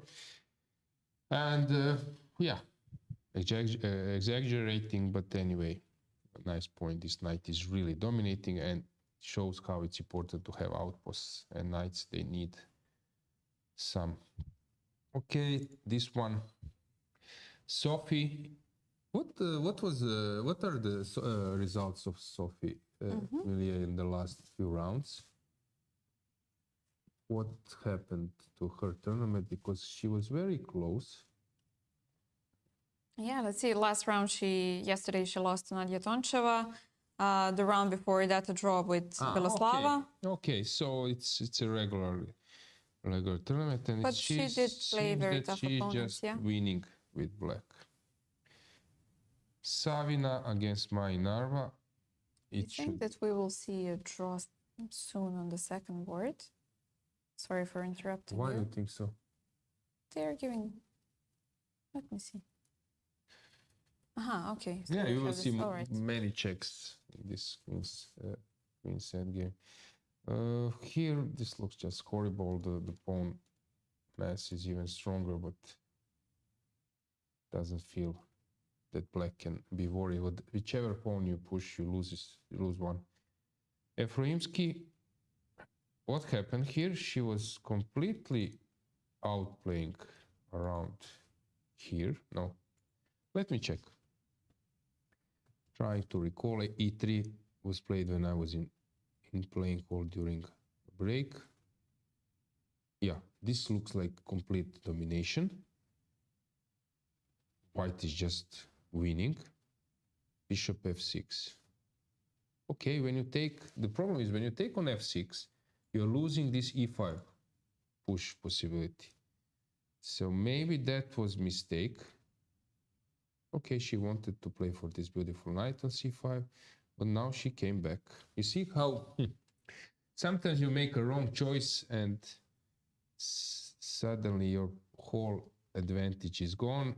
Bishop on e5 and this e5 square. Okay, now she got into an unpleasant position and basically she's lost. Yeah, c2, piece up. It will be a good win for Joanka in the end. Yeah. Then we have Slivitska. Yeah, this looks really horrible. Colon. Yeah, playing this endgame, which it seems that she's just winning. Yeah, Claudia has this style of being tricky till the last moments, and actually this helps her a lot.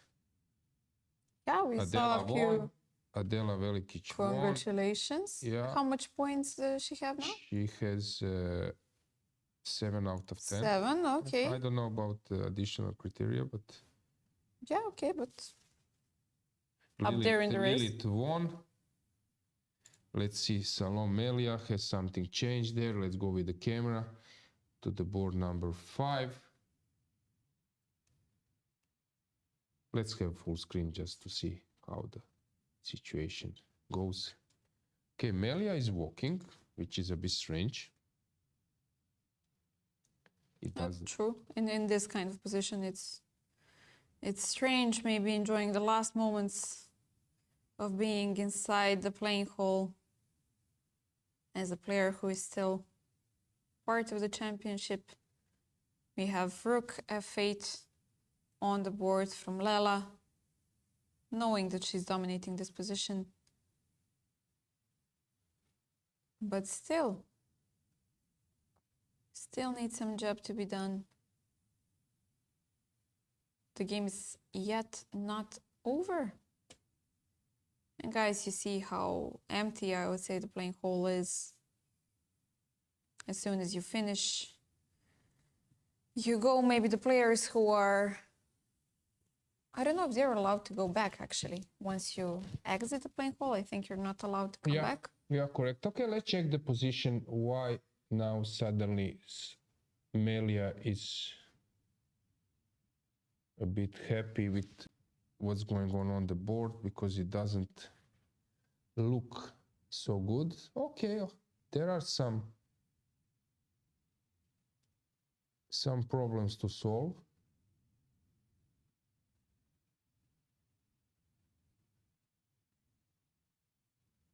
For black, but yet it looks that it's just completely winning.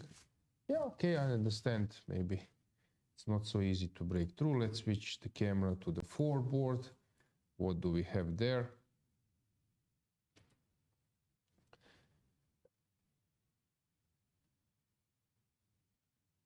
Yeah. Now white is thinking. Let's check the board. Let's check the moves. What has happened? Bishop f5, exchange on d1, and queen g5 is the position. So very no scary, rook very c4 scary, played. because rook h3 is coming. I don't know which move white played. It's white's turn. This is the position. Okay. Yeah. Yeah.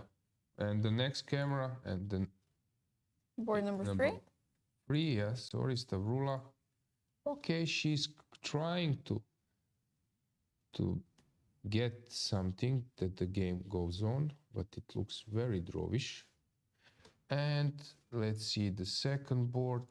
We have Buksa. They're moving around. And Bodana, last look. Let's check that. Yeah, I forgot that black is here pawn up.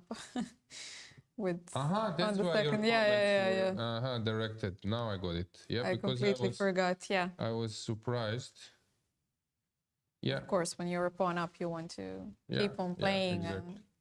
Yeah, Bodana having tough situation. Anything in chat, maybe at least that we involved in some conversation. Okay, someone is saying more about Toncheva. That she lost 160 or 70 points from the start of 2021 till the August of the same year. She was at some point 23-20 when she was 14, 15 years old. Okay, yeah. Congratulations. Yeah, she definitely is a part of this generation newcomers who is worthy of respect in Bulgaria's chess as well. She has performed tremendously at both European individual championships here and last year in Petrovac. So, yeah. Yeah, I think that it's time that we make a break and then final moments, final decisions, because now things will start to get slow a bit, and then we will get in this fast. Okay, we have a decision. Let's check for us. Okay. The Stavroula has made a draw. I think they went. Let's go with the camera to the board number. They stood 3. up already. Yeah, or broad view. Anything is good. So yeah, they stood up. Let's check the broad view camera. Maybe we can see them leaving the playing hall. I think we just missed them. Yeah. Yeah, they left. Okay, that game is over. So let's go for a break. Draw. It's a draw, yeah. Okay. Let's go for a break.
Guys, we are back. We are having fun in studio.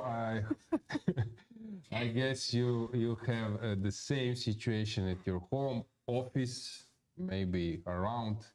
I don't know where you are at the moment, but we know that some players are still at their job, so they are in the playing hall. So let's go there and check it. So we can see. Marco, Well, yeah, we can see arbiter. Yeah, watching over yeah, the last games.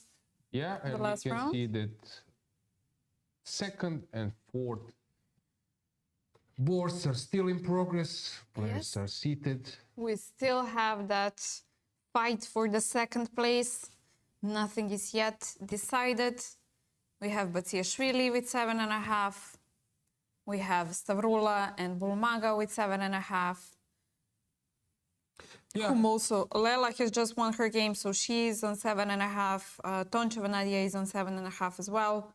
Lilith, I think she won as well, also on 7.5. And Beidulaeva. No, Beidulaeva won, but she is on 7. Yeah, let's check the moves we have. Let's see what's going on. Second board, they're moving back and forth, but of course black is trying at least to get something. Yeah, to squeeze water out of stone, but yeah, it seems to be like a dead draw. Natalia is quite safe here, which takes us to the next fourth board, where some, yeah, opposite cards, bishops, endgame, which will end up in a draw, will arise. That means that Dinara, yeah, she's probably unhappy to gain this type of advantage in the opening by very good preparation, completely winning, and you need to live with that. It's quite tough, yeah. Any remarks, any comments in chat while we were? Congratulations for Adela Velikic. She won today a very important win. Yes, congratulations to the studio. She's a good friend of mine, so I am always happy to see her win, whomever she's playing. We even went to the same secondary school. Ah, didn't know this. Yeah. So yeah, she's a very good friend of mine. Your team was strong. Have you played in some high school? Yeah, actually we did. Yes, we won some, but either way, there was a tough competition in Belgrade, because around my age, Adela is 1 year younger than me. Around our age, we have some very, very tough opponents.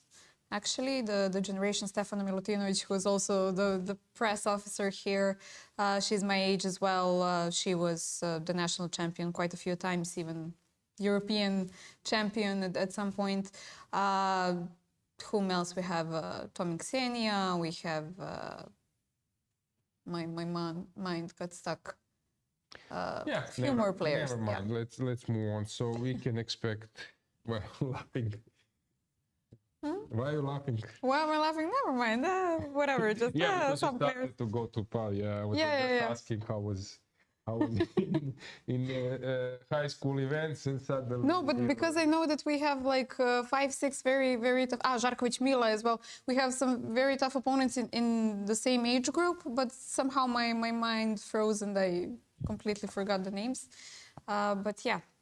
Yeah, regarding Conclusion, very good generation, friend. sometimes you do have some luck or not in youth categories, because basically you can play with okay, your age and maybe a year older, and it's quite sometimes it's quite tough if you have like strong generation. The best one is 90, and that generation is Magnus, Nepo. Howell, I think as well. 1990. I think there are even stronger players around. Let me see, MVL. Is it Can I do MVL? it like this? MVL, I think he was born at the same. Yeah, he went to the World Championship.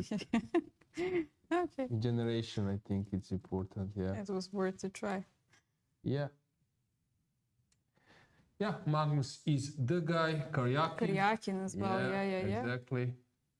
Nepo and I think that MVL is also, maybe I'm mistaken, but I think he was also part of that generation, which is like super strong. And second one was actually, I was having a tough time in European Championship and World Championship because 83, around 80, I was playing mainly with 83 and 82. That's Ponomarev, Bakrov, Grishchuk, Elyanov, Yakovenko, I don't know whom else, so many, Dominguez, so many strong players. It was no fun to play in that categories, but what to do? I needed Nihua, I don't know, so many players. MVL, yeah, you're right. Yeah, MVL was well. Yeah, also Andreikin I see on the photo. True, Very strong player. So we have Carson, Nepo, MVL, Karyakin, Andreikin. 83, you see? Stop. Grishchuk, Dominguez, Yakovenko, Sargsyan, Bakrov. Yeah. They were really tough to play against. 87, Rajabov, Naka, Vityugo, Wojtaszek, Tomaszewski, also a strong one. 1994, Giri, Vidit, Yu, Pretke, Robson, solid. Caruana, Ding, Adiban now lost many points. Yeah. And as I said, it's connected. It's connected with 82. So I was playing mostly with 83 and 82 generation. Yeah, what do we have here? We have a draw. Let's check the next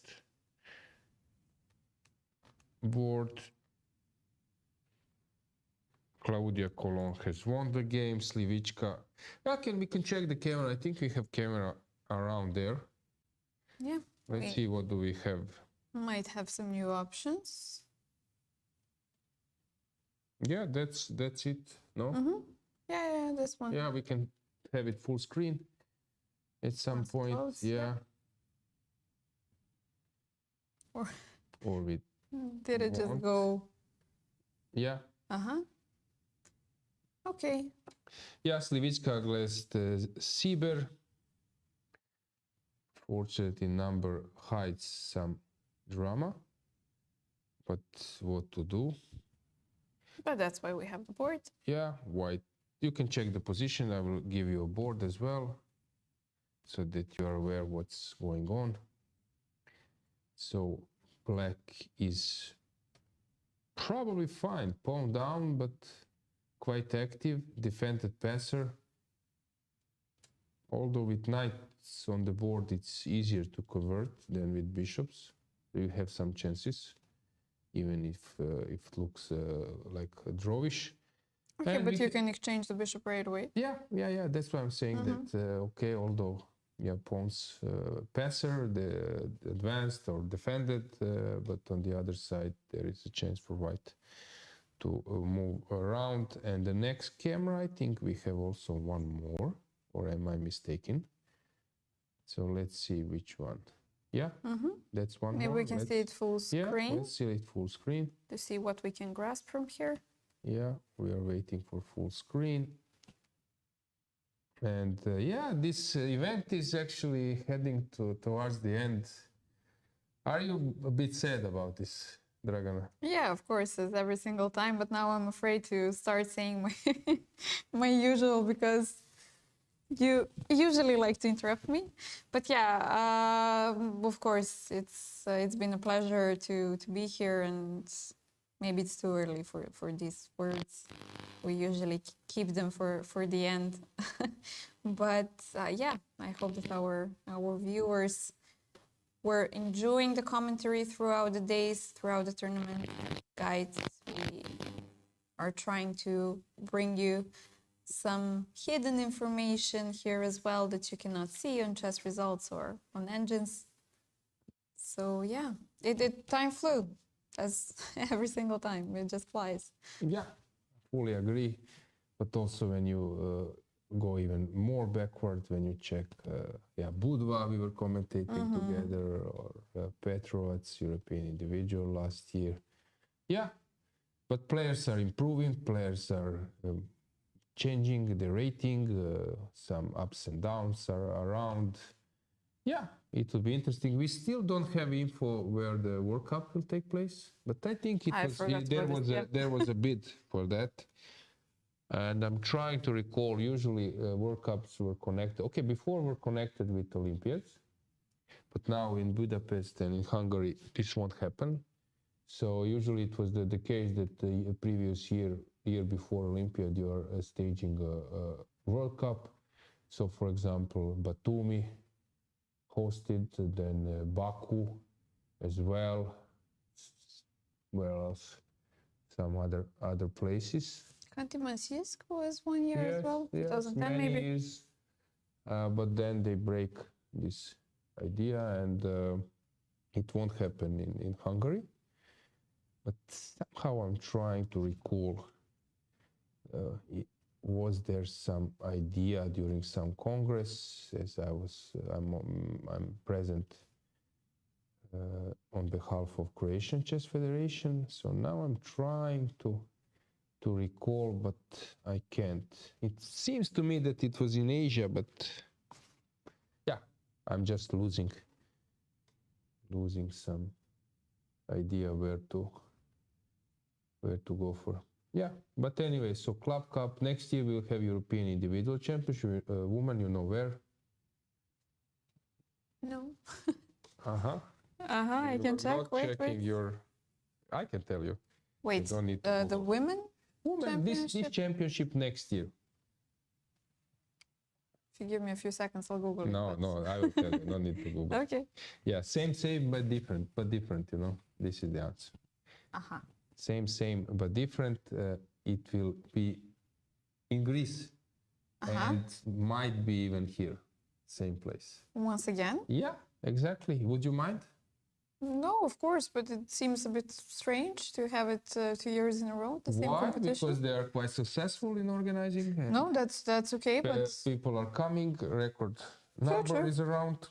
okay. Also 2018 and 19, I remember that I was twice in Batumi, but those were once again different competitions, Olympiad and European teams. But it felt strange. But I heard that going the twice to the organizers same are place. thinking also about some other options. Maybe, I don't know. Wasn't the European Club Cup 2025 in Rhodes? Yeah, next year Club Cup will for sure take place. I think here. This is what I knew.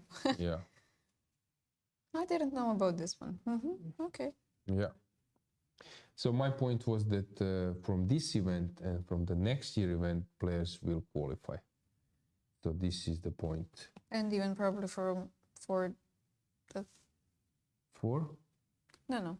Because of COVID, you know, it was a Yeah. cycle. That's why I stopped Yeah. speaking. Okay.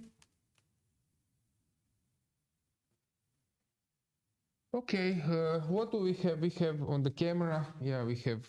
Socko versus Antolak. Let's check that game. Let's see the position on board as well, not just camera. We can stay with camera there. Very interesting position. A pawn up, although black f-pawn is very important asset for black. These are the most complicated positions. Actually, yeah. It's really easy to go wrong.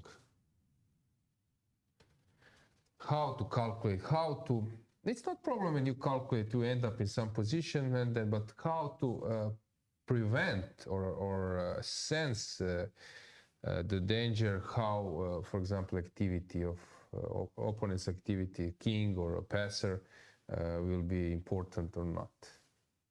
And it's no problem when we start rolling, but before this race, my ninja Japanese Harage I used a few days ago when I was telling you how this sense of danger is very important. So what do you do? Do you allow a pawn race? Because then it can be tricky and you might find yourself if there's a pawn lost. race, you have to calculate, Yeah, but okay, you calculate when it starts, but you can choose to go for it or not. It's not easy to sense, because now we are not in a pawn race yet. We have so many options of some checks or But I guess something. if there is a possibility, that then you have to take at least a few seconds to calculate it, right? If there is a possibility. For example, yeah, of course, you are sensing that rook e3 should not be good, but still give it the time to recheck it. Okay. My more point was with rook's endgame pawn race, not in a pawn's endgame, because in pawn endgame when it happens. But let's say around here. So basically, if I move my king to c3, we are getting now this stuff. And so how to calculate this? It will be like millions of check. Will be like two passes or not. And listen, it's not possible to calculate. You need to have some experience. Actually, I learned a lot from Kožul's game. He would play this type of position with black, activate his king, getting a more advanced passer, and then with that combination, I've seen once that he was like 3 pawns down, but with an active king and an advanced passer, and later he became a pawn up. Yeah, but how to sense that this will be so tricky? It's not easy. This is a really tough to deal with. Okay, so when you say that this is not easy, No, for sure we are sure about this. Basically, as I said, it's not a big deal. I stopped my career like a few years ago. Yeah, but even more. still, So you do have a lot of experience. Yeah, I'm speaking about yeah. experience. So probably there are some players, although I'm 25-50 rated, but some players are calculating more, better, and have maybe some opening. Okay, this is normal when you start I have playing. experience on solid level, 2600 level, 25.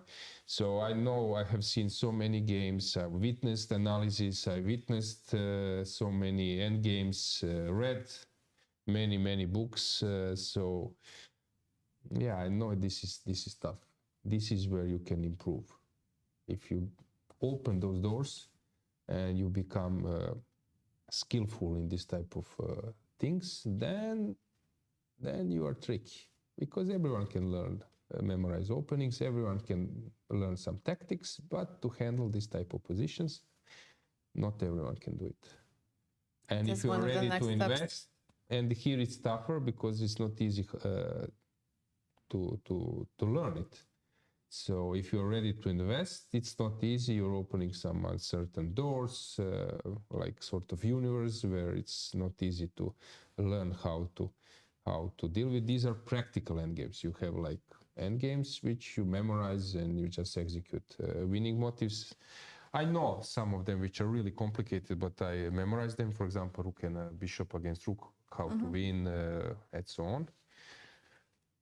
Which actually Caruana misplayed when he was playing in the candidates penultimate round, and then he needed to win with black against Karyakin. This way it would be like he would only need a draw, and suddenly because of this misplayed situation, this endgame, you need to play desperately for a win instead of comfortable draw.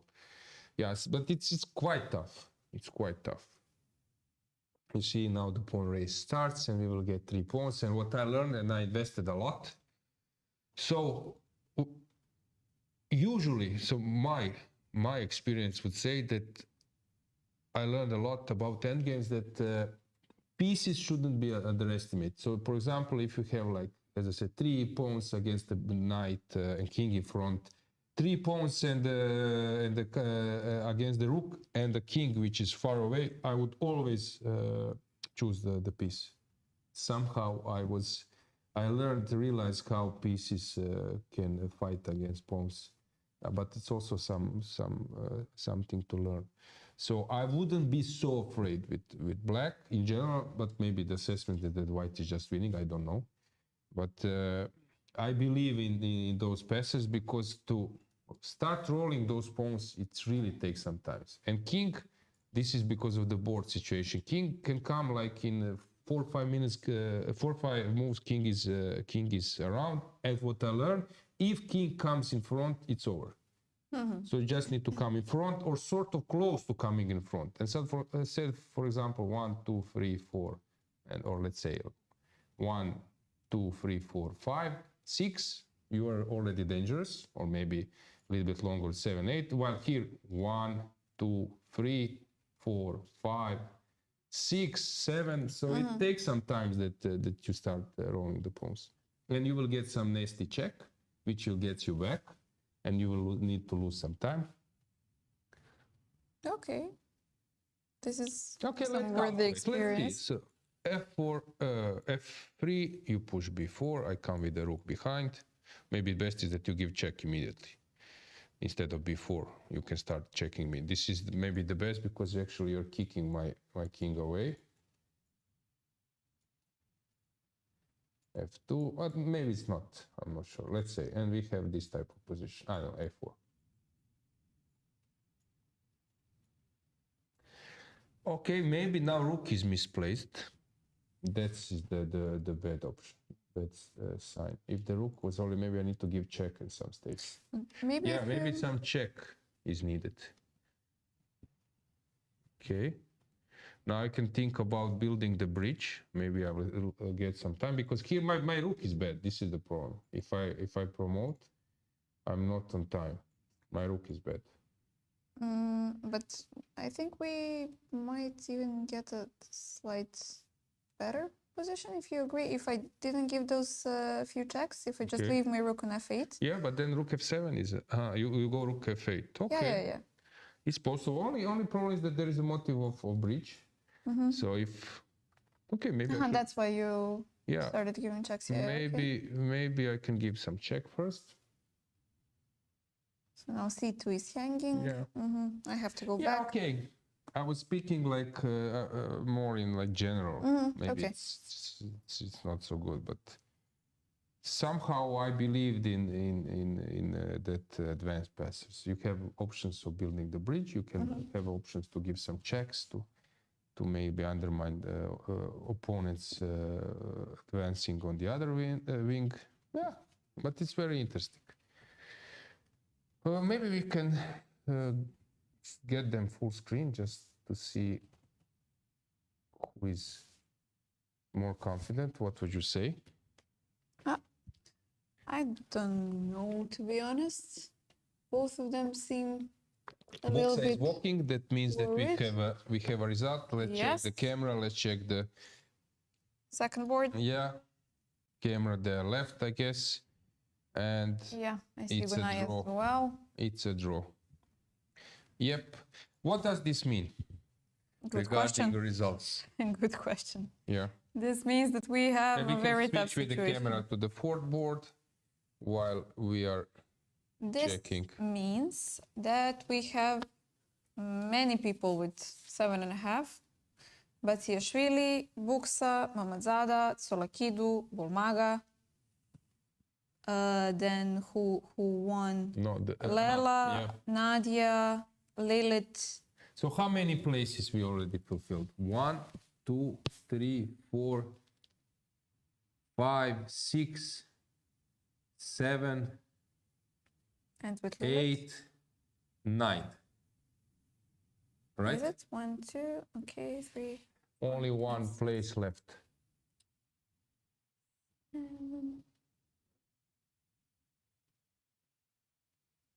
Yeah, you're correct. 9 places. Yeah, here we have a draw. I guess. Yeah, and the everything will be draw liquidated. So doesn't give them. and then there will be a huge share of 10th place.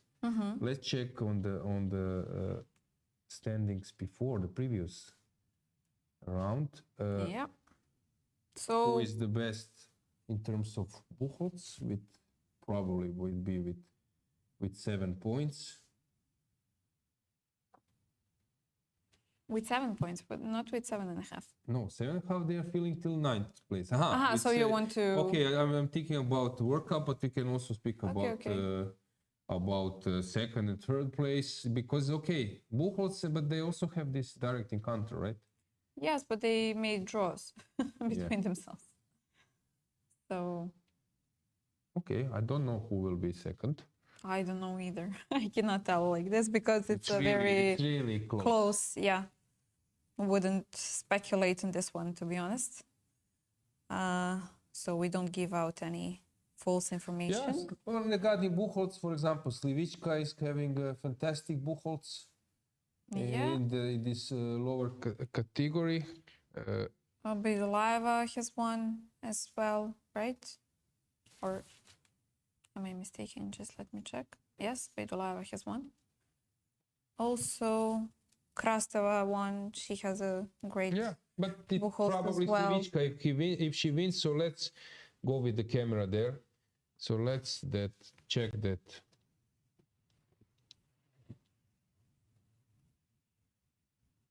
Position, which means if Slivicka wins, she's on our left. Let's give you the board as well.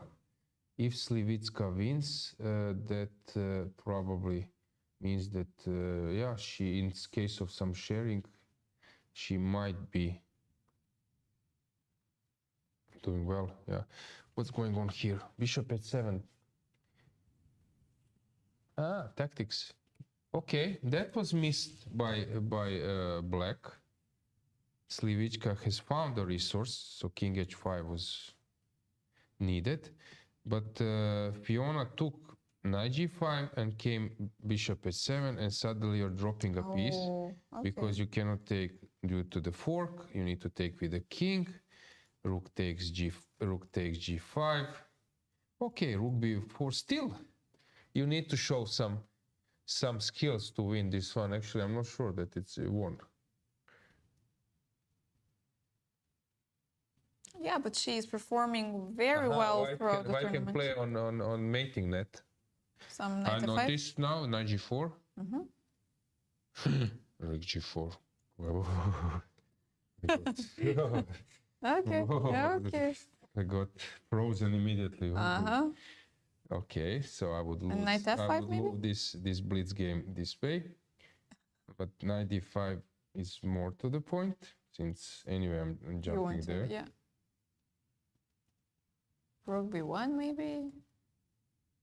Okay, then king Looks f2. logical. And then to move the king. Okay, this is the defense. This is the way how to defend. So king needs to move.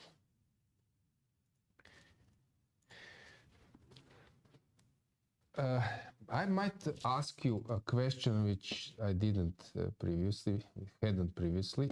Okay. Do we have anything in chat? I got scared for a little bit. Let's see. Any new stories with some tennis players, Alojzije? Yeah. Yeah. Yeah, I love tennis. I started to play 15 years ago, and actually quality of my life increased. My life increased a lot. I'm playing in clubs in Zagreb, recreational. I met so many people, and actually I spread the word about chess there. So everyone now plays chess because of my presence there. So even in some tennis clubs, they started to plan chess tournaments for the members. And actually, there are many who are playing on chess.com, above 1,000, maybe 1,500. And then I heard, can you play? And they even asked me for some lessons in the tennis club. Great. And actually, I lost 2 matches. I'm playing in 3 leagues, and I lost 2 matches because I was not here. So I was here. So I was planning. I needed to play this B tournament. Actually, this club is the best in Croatia. Borna Čorić is a member. Marin Cilic. So many, Petra Marcinko, so many like Croatian, Prizmic, and so on, Croatian, even Ivanišević was coming there. And they have this recreational league, and I'm second rank out of 4. And actually, I'm slowly knocking on the first rank because I improved a bit. And then they paired me, you play tournament, and you play one week, one round.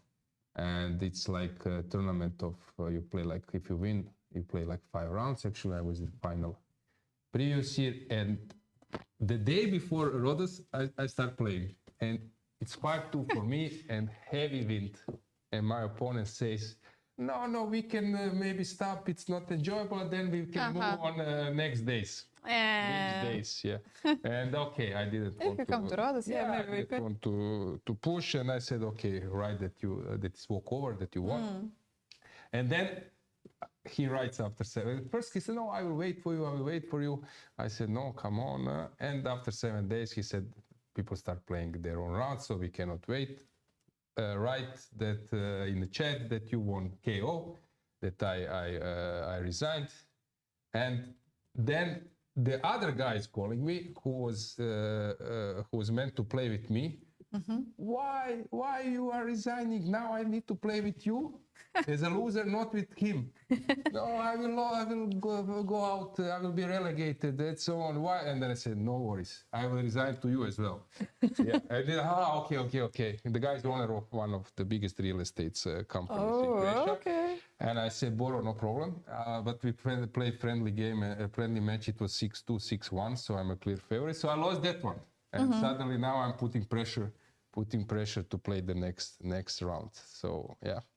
So because of Rhodes, I'm losing my points. They have a system, not like Elo, but they have some system points and so on. Okay. Yeah. So guys, we have the privilege. But I played against Boban Zvonimir, who was like 3 times winner of Syria A in Italy, one of the best foreign players in history of AC Milan. And at that times when you could only have 3 foreign players, and Savicevic was maybe George Weah and Boban. And the guy is playing so good tennis that Ivan Ljubicic, who was the coach of Federer, has said that this is the first non-tennis player who looked like a tennis player. And so last time he kicked my butt so hardly that I was a bit depressed, so I need to improve. He's very strong. He has all shots pro. All right. Greetings to Zvone. Zvone follows everything, follows chess.com, speed chess, all the players. He was also one of the people who was promoting the European Individual Blitz and Rapid Championship in Zagreb. Exactly. He was at the closing ceremony, legendary captain of Croatian football team when we won a medal in 1998. We lost semi-final against France. France won the World Cup. Brazil was not so good, but we won the 3rd place contest against Netherlands. He was fantastic player, midfielder, and as one Finnish faculty. He was in FIFA, the chief of football, then UEFA. So very, very good that we have him in chess, since he supports, he likes during Grand Chess Tour and so on. Yes, he follows even more than me. So immediately he says, I asked him a few days ago, have you followed candidates? And he said, yeah, Gukesh great, but Caruana was missing this stamina to win it. Okay, So very well informed. Yeah, great. Kudos to him. Knight g4 will happen and we will have checkmate.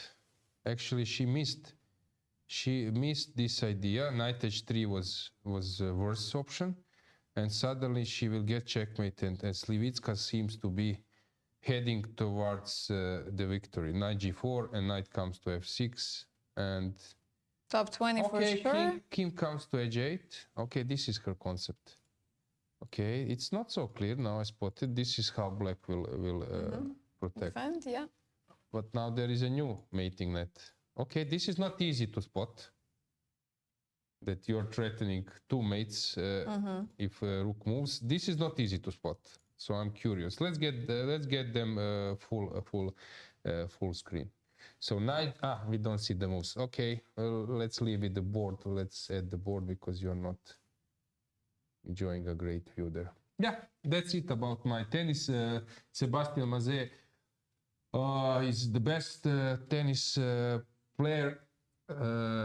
Chess Grandmaster tennis player, but on a hard court.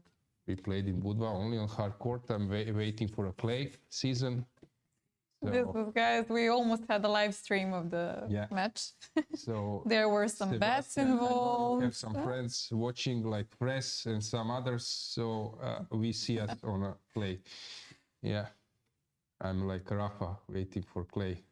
Oh, okay. No, I'm joking. By the way, Rafa is back. I think he's playing today. I don't know how he did. He won against Deminar 2nd round. Now he's playing in Madrid, playing 3rd round. Yeah, and actually 2 days ago I was following basketball. Olympiacos played against Barcelona, but simultaneously I was playing Borna Čornić, who is also a chess fan, who was top 30. He was top 12 at some stage, won against Federer, Nadal, and so on, but he lost against Zverev. but I'm not that Borna will fight back. He's young enough. And yesterday was crazy football results. Okay, in Croatia, but in Greece, they have like As crazy, well? like 3 or Okay. 4 teams are playing for a first place. AEK lost. Domagovida, Croatian, scored a goal. Then Panathinaikos, I think, lost as well. And it was really, really crazy yesterday. Or 2 Okay, days ago, guys. 2 days ago, something like this. So you were watching a chess stream, but occasionally you get updated on tennis, football, everything. So maybe this is actually the stream to watch. So you are covered for all of the topics at once. Yes, Yeah, exactly. I like this. I like this idea. I like this checkmate idea, which will happen h6, rook g7. Rook d8, yes, kudos to Alicia. She has spotted, and now she will execute one of the prettiest things. So many pretty games today, but unfortunately... This is great. I Yes. love it. h6, rook g7. We can make a screenshot, put it on our social networks. This is the position you love. Yeah. Anything in chat? A question we haven't asked for quite a long time. I don't speak Spanish, but I understand this question. Why is there no... ¿Dónde está biblioteca? Discoteca, biblioteca. Yo soy su madre. And something like that. Yeah, why is there, no transmission in Spanish? I guess this is the only official transmission, guys. Maybe somebody else is doing some other in Yeah, I see some Espanol players as well. actually inviting others for a blitz match. Yeah, okay, it's nice that people get to know each other or get together if they already know each other in the chat. h6 played or not? Will be played, I think. Yes. Yes, okay, now h6 on the board.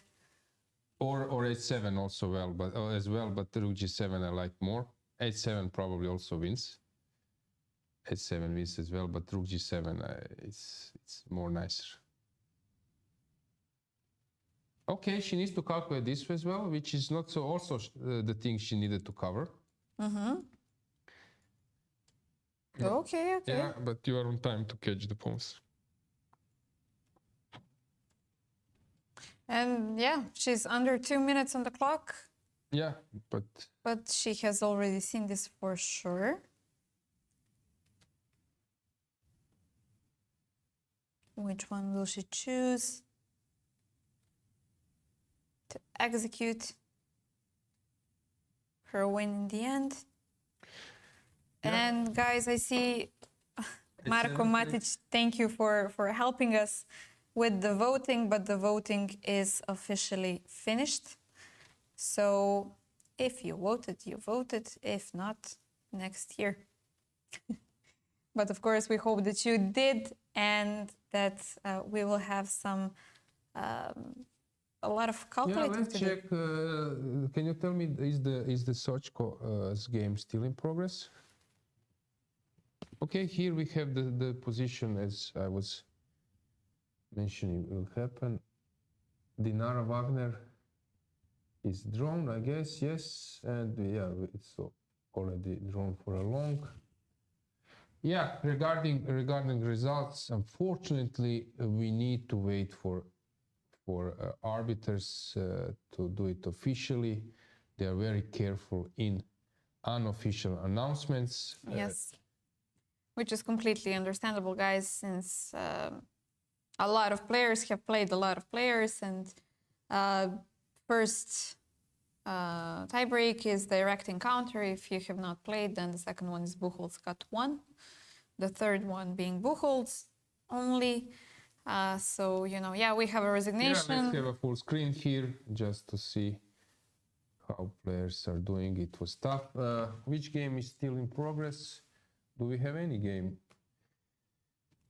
Monika Socko is still playing, and they are playing these 3 pawns versus a rook you've mentioned. Bodana lost.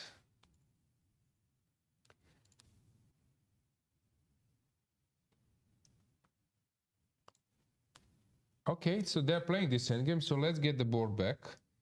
We can stay with camera here, but let's go with the board back to check how is Socko doing. So it was this way how the things developed.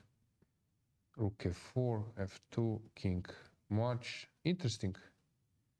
As I told you, it's really tough to win. Although it looks completely scary. Let's get the camera on them as well. Although it looks scary, it's very tough to win. And I would say the draw is. These are not them. We have yet another camera. Yeah, we will check this one as well. But for the moment, let's stay with the Socko this game. Is the camera to be following. I think she is aware now. Okay, we can maybe have a full screen as well, which might help you. So b6 was played. King c3 will follow.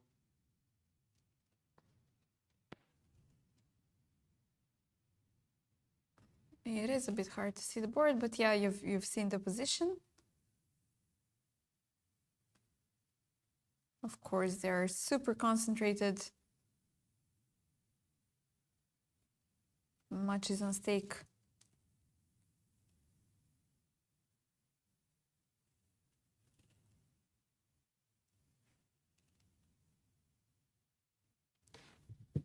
King c3 played. So we have 2 pawns versus a rook now.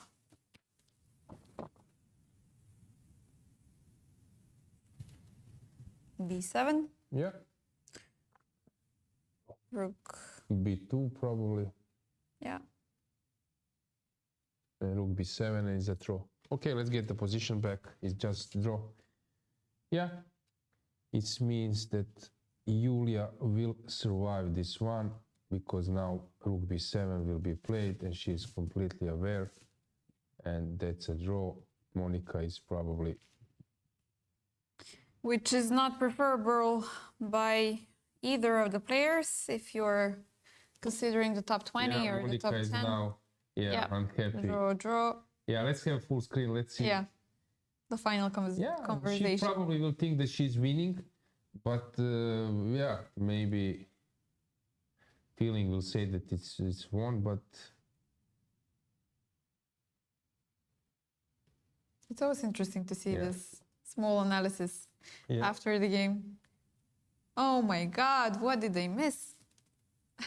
Let me see what are they talking about? Yeah, let's try to grasp where this happened. And now we had the arbiter saying, like, guys, please no analysis. Go analyze in front of the playing hall. Yeah, Monika seemed to be... let's get the board back. Maybe this was the position they were talking about, around.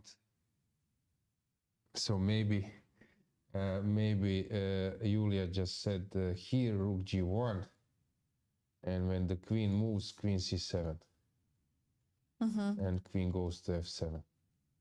Maybe, basically, okay, I'm not sure that was the key. Has something other happened around? Okay, here it was a mess, and who knows? I don't believe that they were referring. Okay. Maybe. Okay, maybe rook d1. Yeah, maybe even this position, yeah. Yeah, many chances were not used.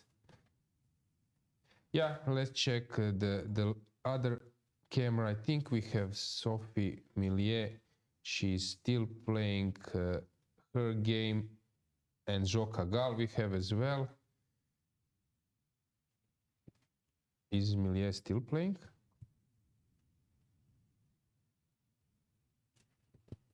I don't know.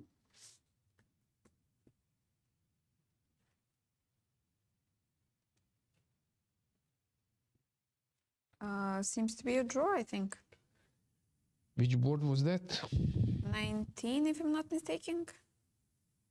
Yeah, that's drawn, which takes us to the last top board.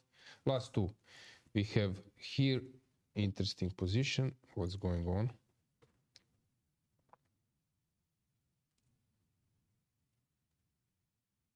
That's a mess. Margaret is playing with black.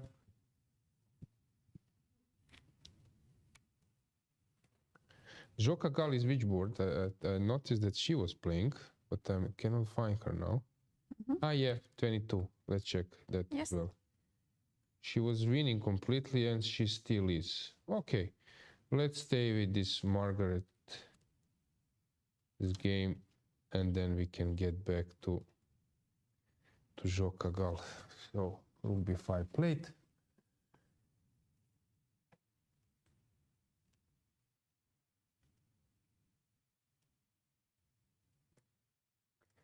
Yeah, playing hall is becoming empty. The event will finish very soon, and typical chess life, another event coming. For seniors, there is European Senior Championship, Team Championship in Slovenia, starting in basically few days. Yeah.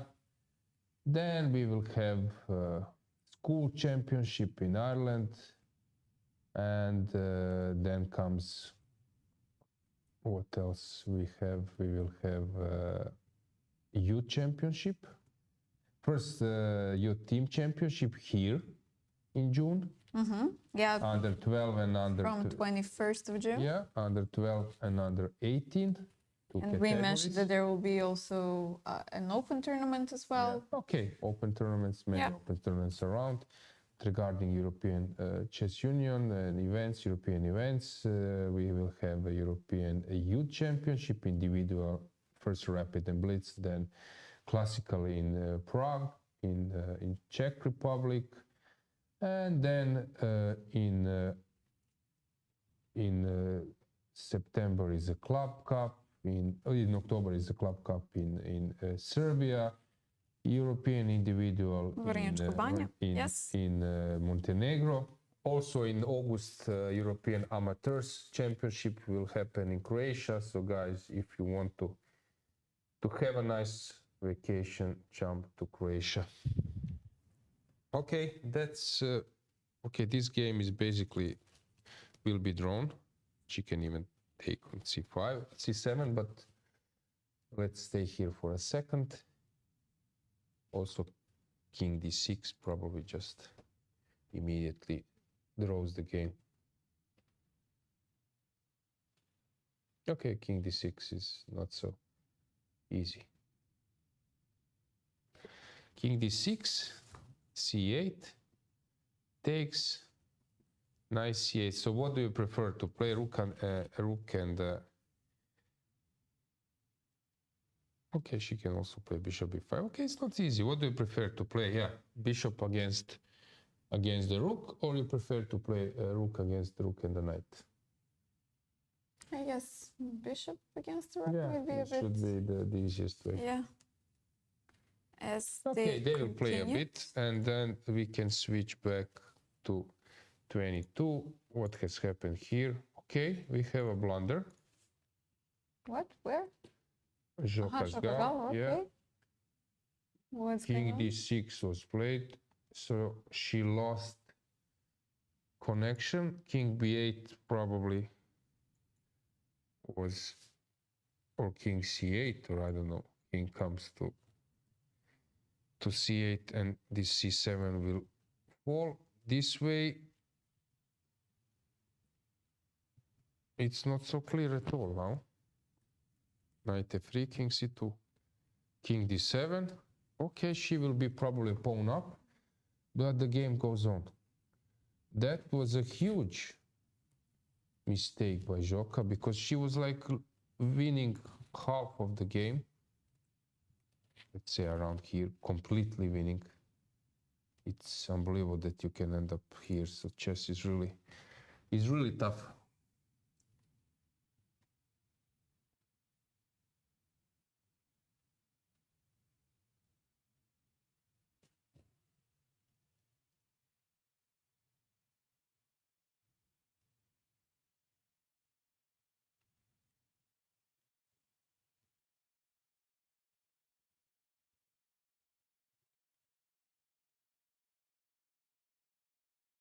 Yeah. Now, white also needs to be a bit precise. You got a chance and you need to use it till the end.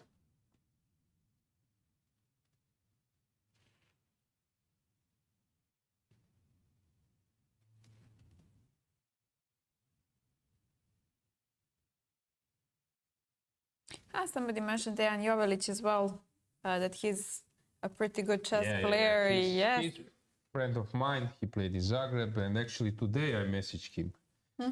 So we are in constant contact. He plays for LA Galaxy, and he was doing quite well. He's had some streak of 5 goals in a row, something like the biggest streak maybe in their history. And, Okay, but then he got congratulations. injured. He's like 2200 level player. Yeah. Great guy, great person. Even Yeah, played greetings in to- Zagreb at the European individual Rapid and Blitz. Yeah, he came. I invited him and he came. Greetings to Today, greetings to him, yeah. Let's see if we have any kind of updates. Nope. It's very hard to actually say anything. We have 9 people in the share for second and third place, guys. So I was wrong. So we have basically only players with 7.5 can qualify to the World Cup, yeah. If I did my calculation correctly. Yeah. A few minutes ago, we have Fatalieva as the first one, and then the rest 9 spots go to Nino Batsiashvili, Buksa Natalia, Mammadzada Gunay, Irina Bulmaga, Stavroula Tsolakidou, Lela Javakhishvili, Nadia Toncheva, Lelit Makrachian, and Beidolayeva Kovar. So congratulations to the girls who already managed to get her tickets to the World Cup. Wonderful results over here. And the next 10 places, I don't know, we still need to see. We have 20 prizes over here. So the next big group with 7 points would be Wagner, Zimina, Osmak, Kubichka, Adela, Velikic, Beloslava Krsteva, Slivichka. Yes, she's not still finished. She won the game. Slivichka won, but Kubichka is still playing. Okay. And Claudia Klon. They have 7 points. Maybe I missed somebody, but I think this is more or less it. So, yeah. Prize fund of 60,000 euros. Everything on stake. The voting for Brilliance on Boards awards is over. I'm very interested to see who emerged as the winner of this awards. We will see soon on the closing ceremony. So closing ceremony starts at 8, right? Mm-hmm. I think we have the closing ceremony at 8, and after that, soon enough, you will see. Greece is in Greece now. It's 7:15 p.m. No, 6:15. Sorry, 6:15 p.m.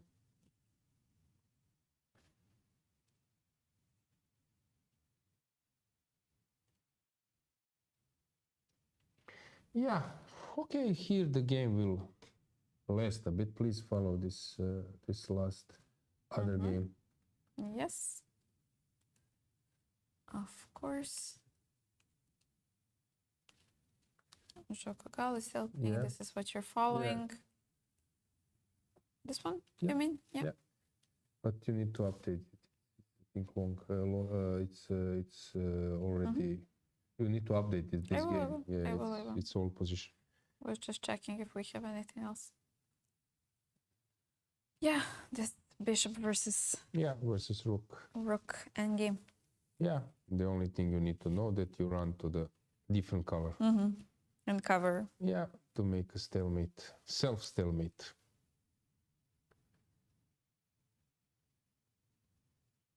But basically, is this game deciding anything? Let's check the standings previous. So is the game we are following basically deciding about the... So Zhokagal, Maria Manakova, Olga, and Margaret. Okay, Olga. let's check. So we need to go one by one, I guess. Well, okay, previous round, how they were scoring, on which place they were the previous round. No, I'm speaking about is this game deciding anything. Okay, yeah, so previous so I round. wanted to see. Yeah, this chess result. Yeah, so previous round they were. You wanted to see in chess. Yeah, to see who's has anybody played them, right? No. Just Okay. how many points they will get. Yeah, for the. I thought you were starting to calculate Buchholz. That's why. I don't. Okay. All right. In terms of regular results,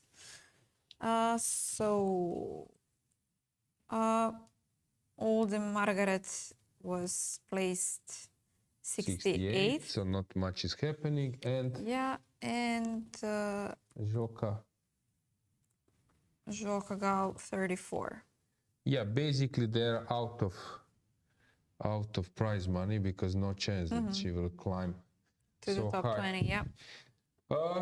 Maybe we can check is anything in chat. Maybe we can conclude, since we don't have cameras, maybe to conclude our day and our tournament. Yeah, Now maybe you we can could have an inspire speech. Yeah, okay. Floor is yours. Okay, I won't take too much of your time, but guys, thank you once again for following us and letting us be with you throughout these 10 days. I want to thank you as well. Thank the ECU for giving me the chance to be here. I hope, guys, that you've enjoyed our tournament, our companionship over here. And if we managed to bring a little smile on your face, at least at some point, then I'm satisfied. Yeah, I think it was great, Dragana. You're always doing a great job. I'm quite happy to be next to you. And guys, with this positive energy, sometimes I act like a bad cop, and Dragana is like a good cop. But okay, at least you have one person from whom you can get guaranteed positive energy. Sometimes a chess player, grandmaster in me, it becomes more and more visible. Yeah, basically for me it's always a great experience to be here. I have contact with a lot of strong players, so I'm trying to give you this info. You might not get it in a regular commentaries. Yeah, some fun is needed in chess world, and I think that in future during ECU events will be much more content and some other things. We have some plans, and technical support is improving, and I'm pretty sure that we will keep the level. I would like to thanks everyone who at some point joined the broadcast, especially subscribers who are chatting. This is what we need. We need some engagement, and yeah, I would also like to congratulate players for their fight experience, because it's really high. I played in many tournaments, many opens, round robins, and it's not this way. So big kudos to all of them. We saw a lot of fighting chess, so it was very interesting. And yeah, let us not forget to say thank you to our technicians who were here throughout the tournament and who were helping us and doing a great job, so that you can enjoy a great experience. From time to time showing us when we were not ready for broadcast, but this is the fun we like to have. So you need to find the bloopers.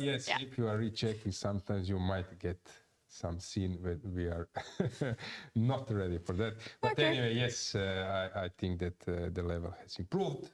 Once again, greetings from sunny Greece, and follow the next events.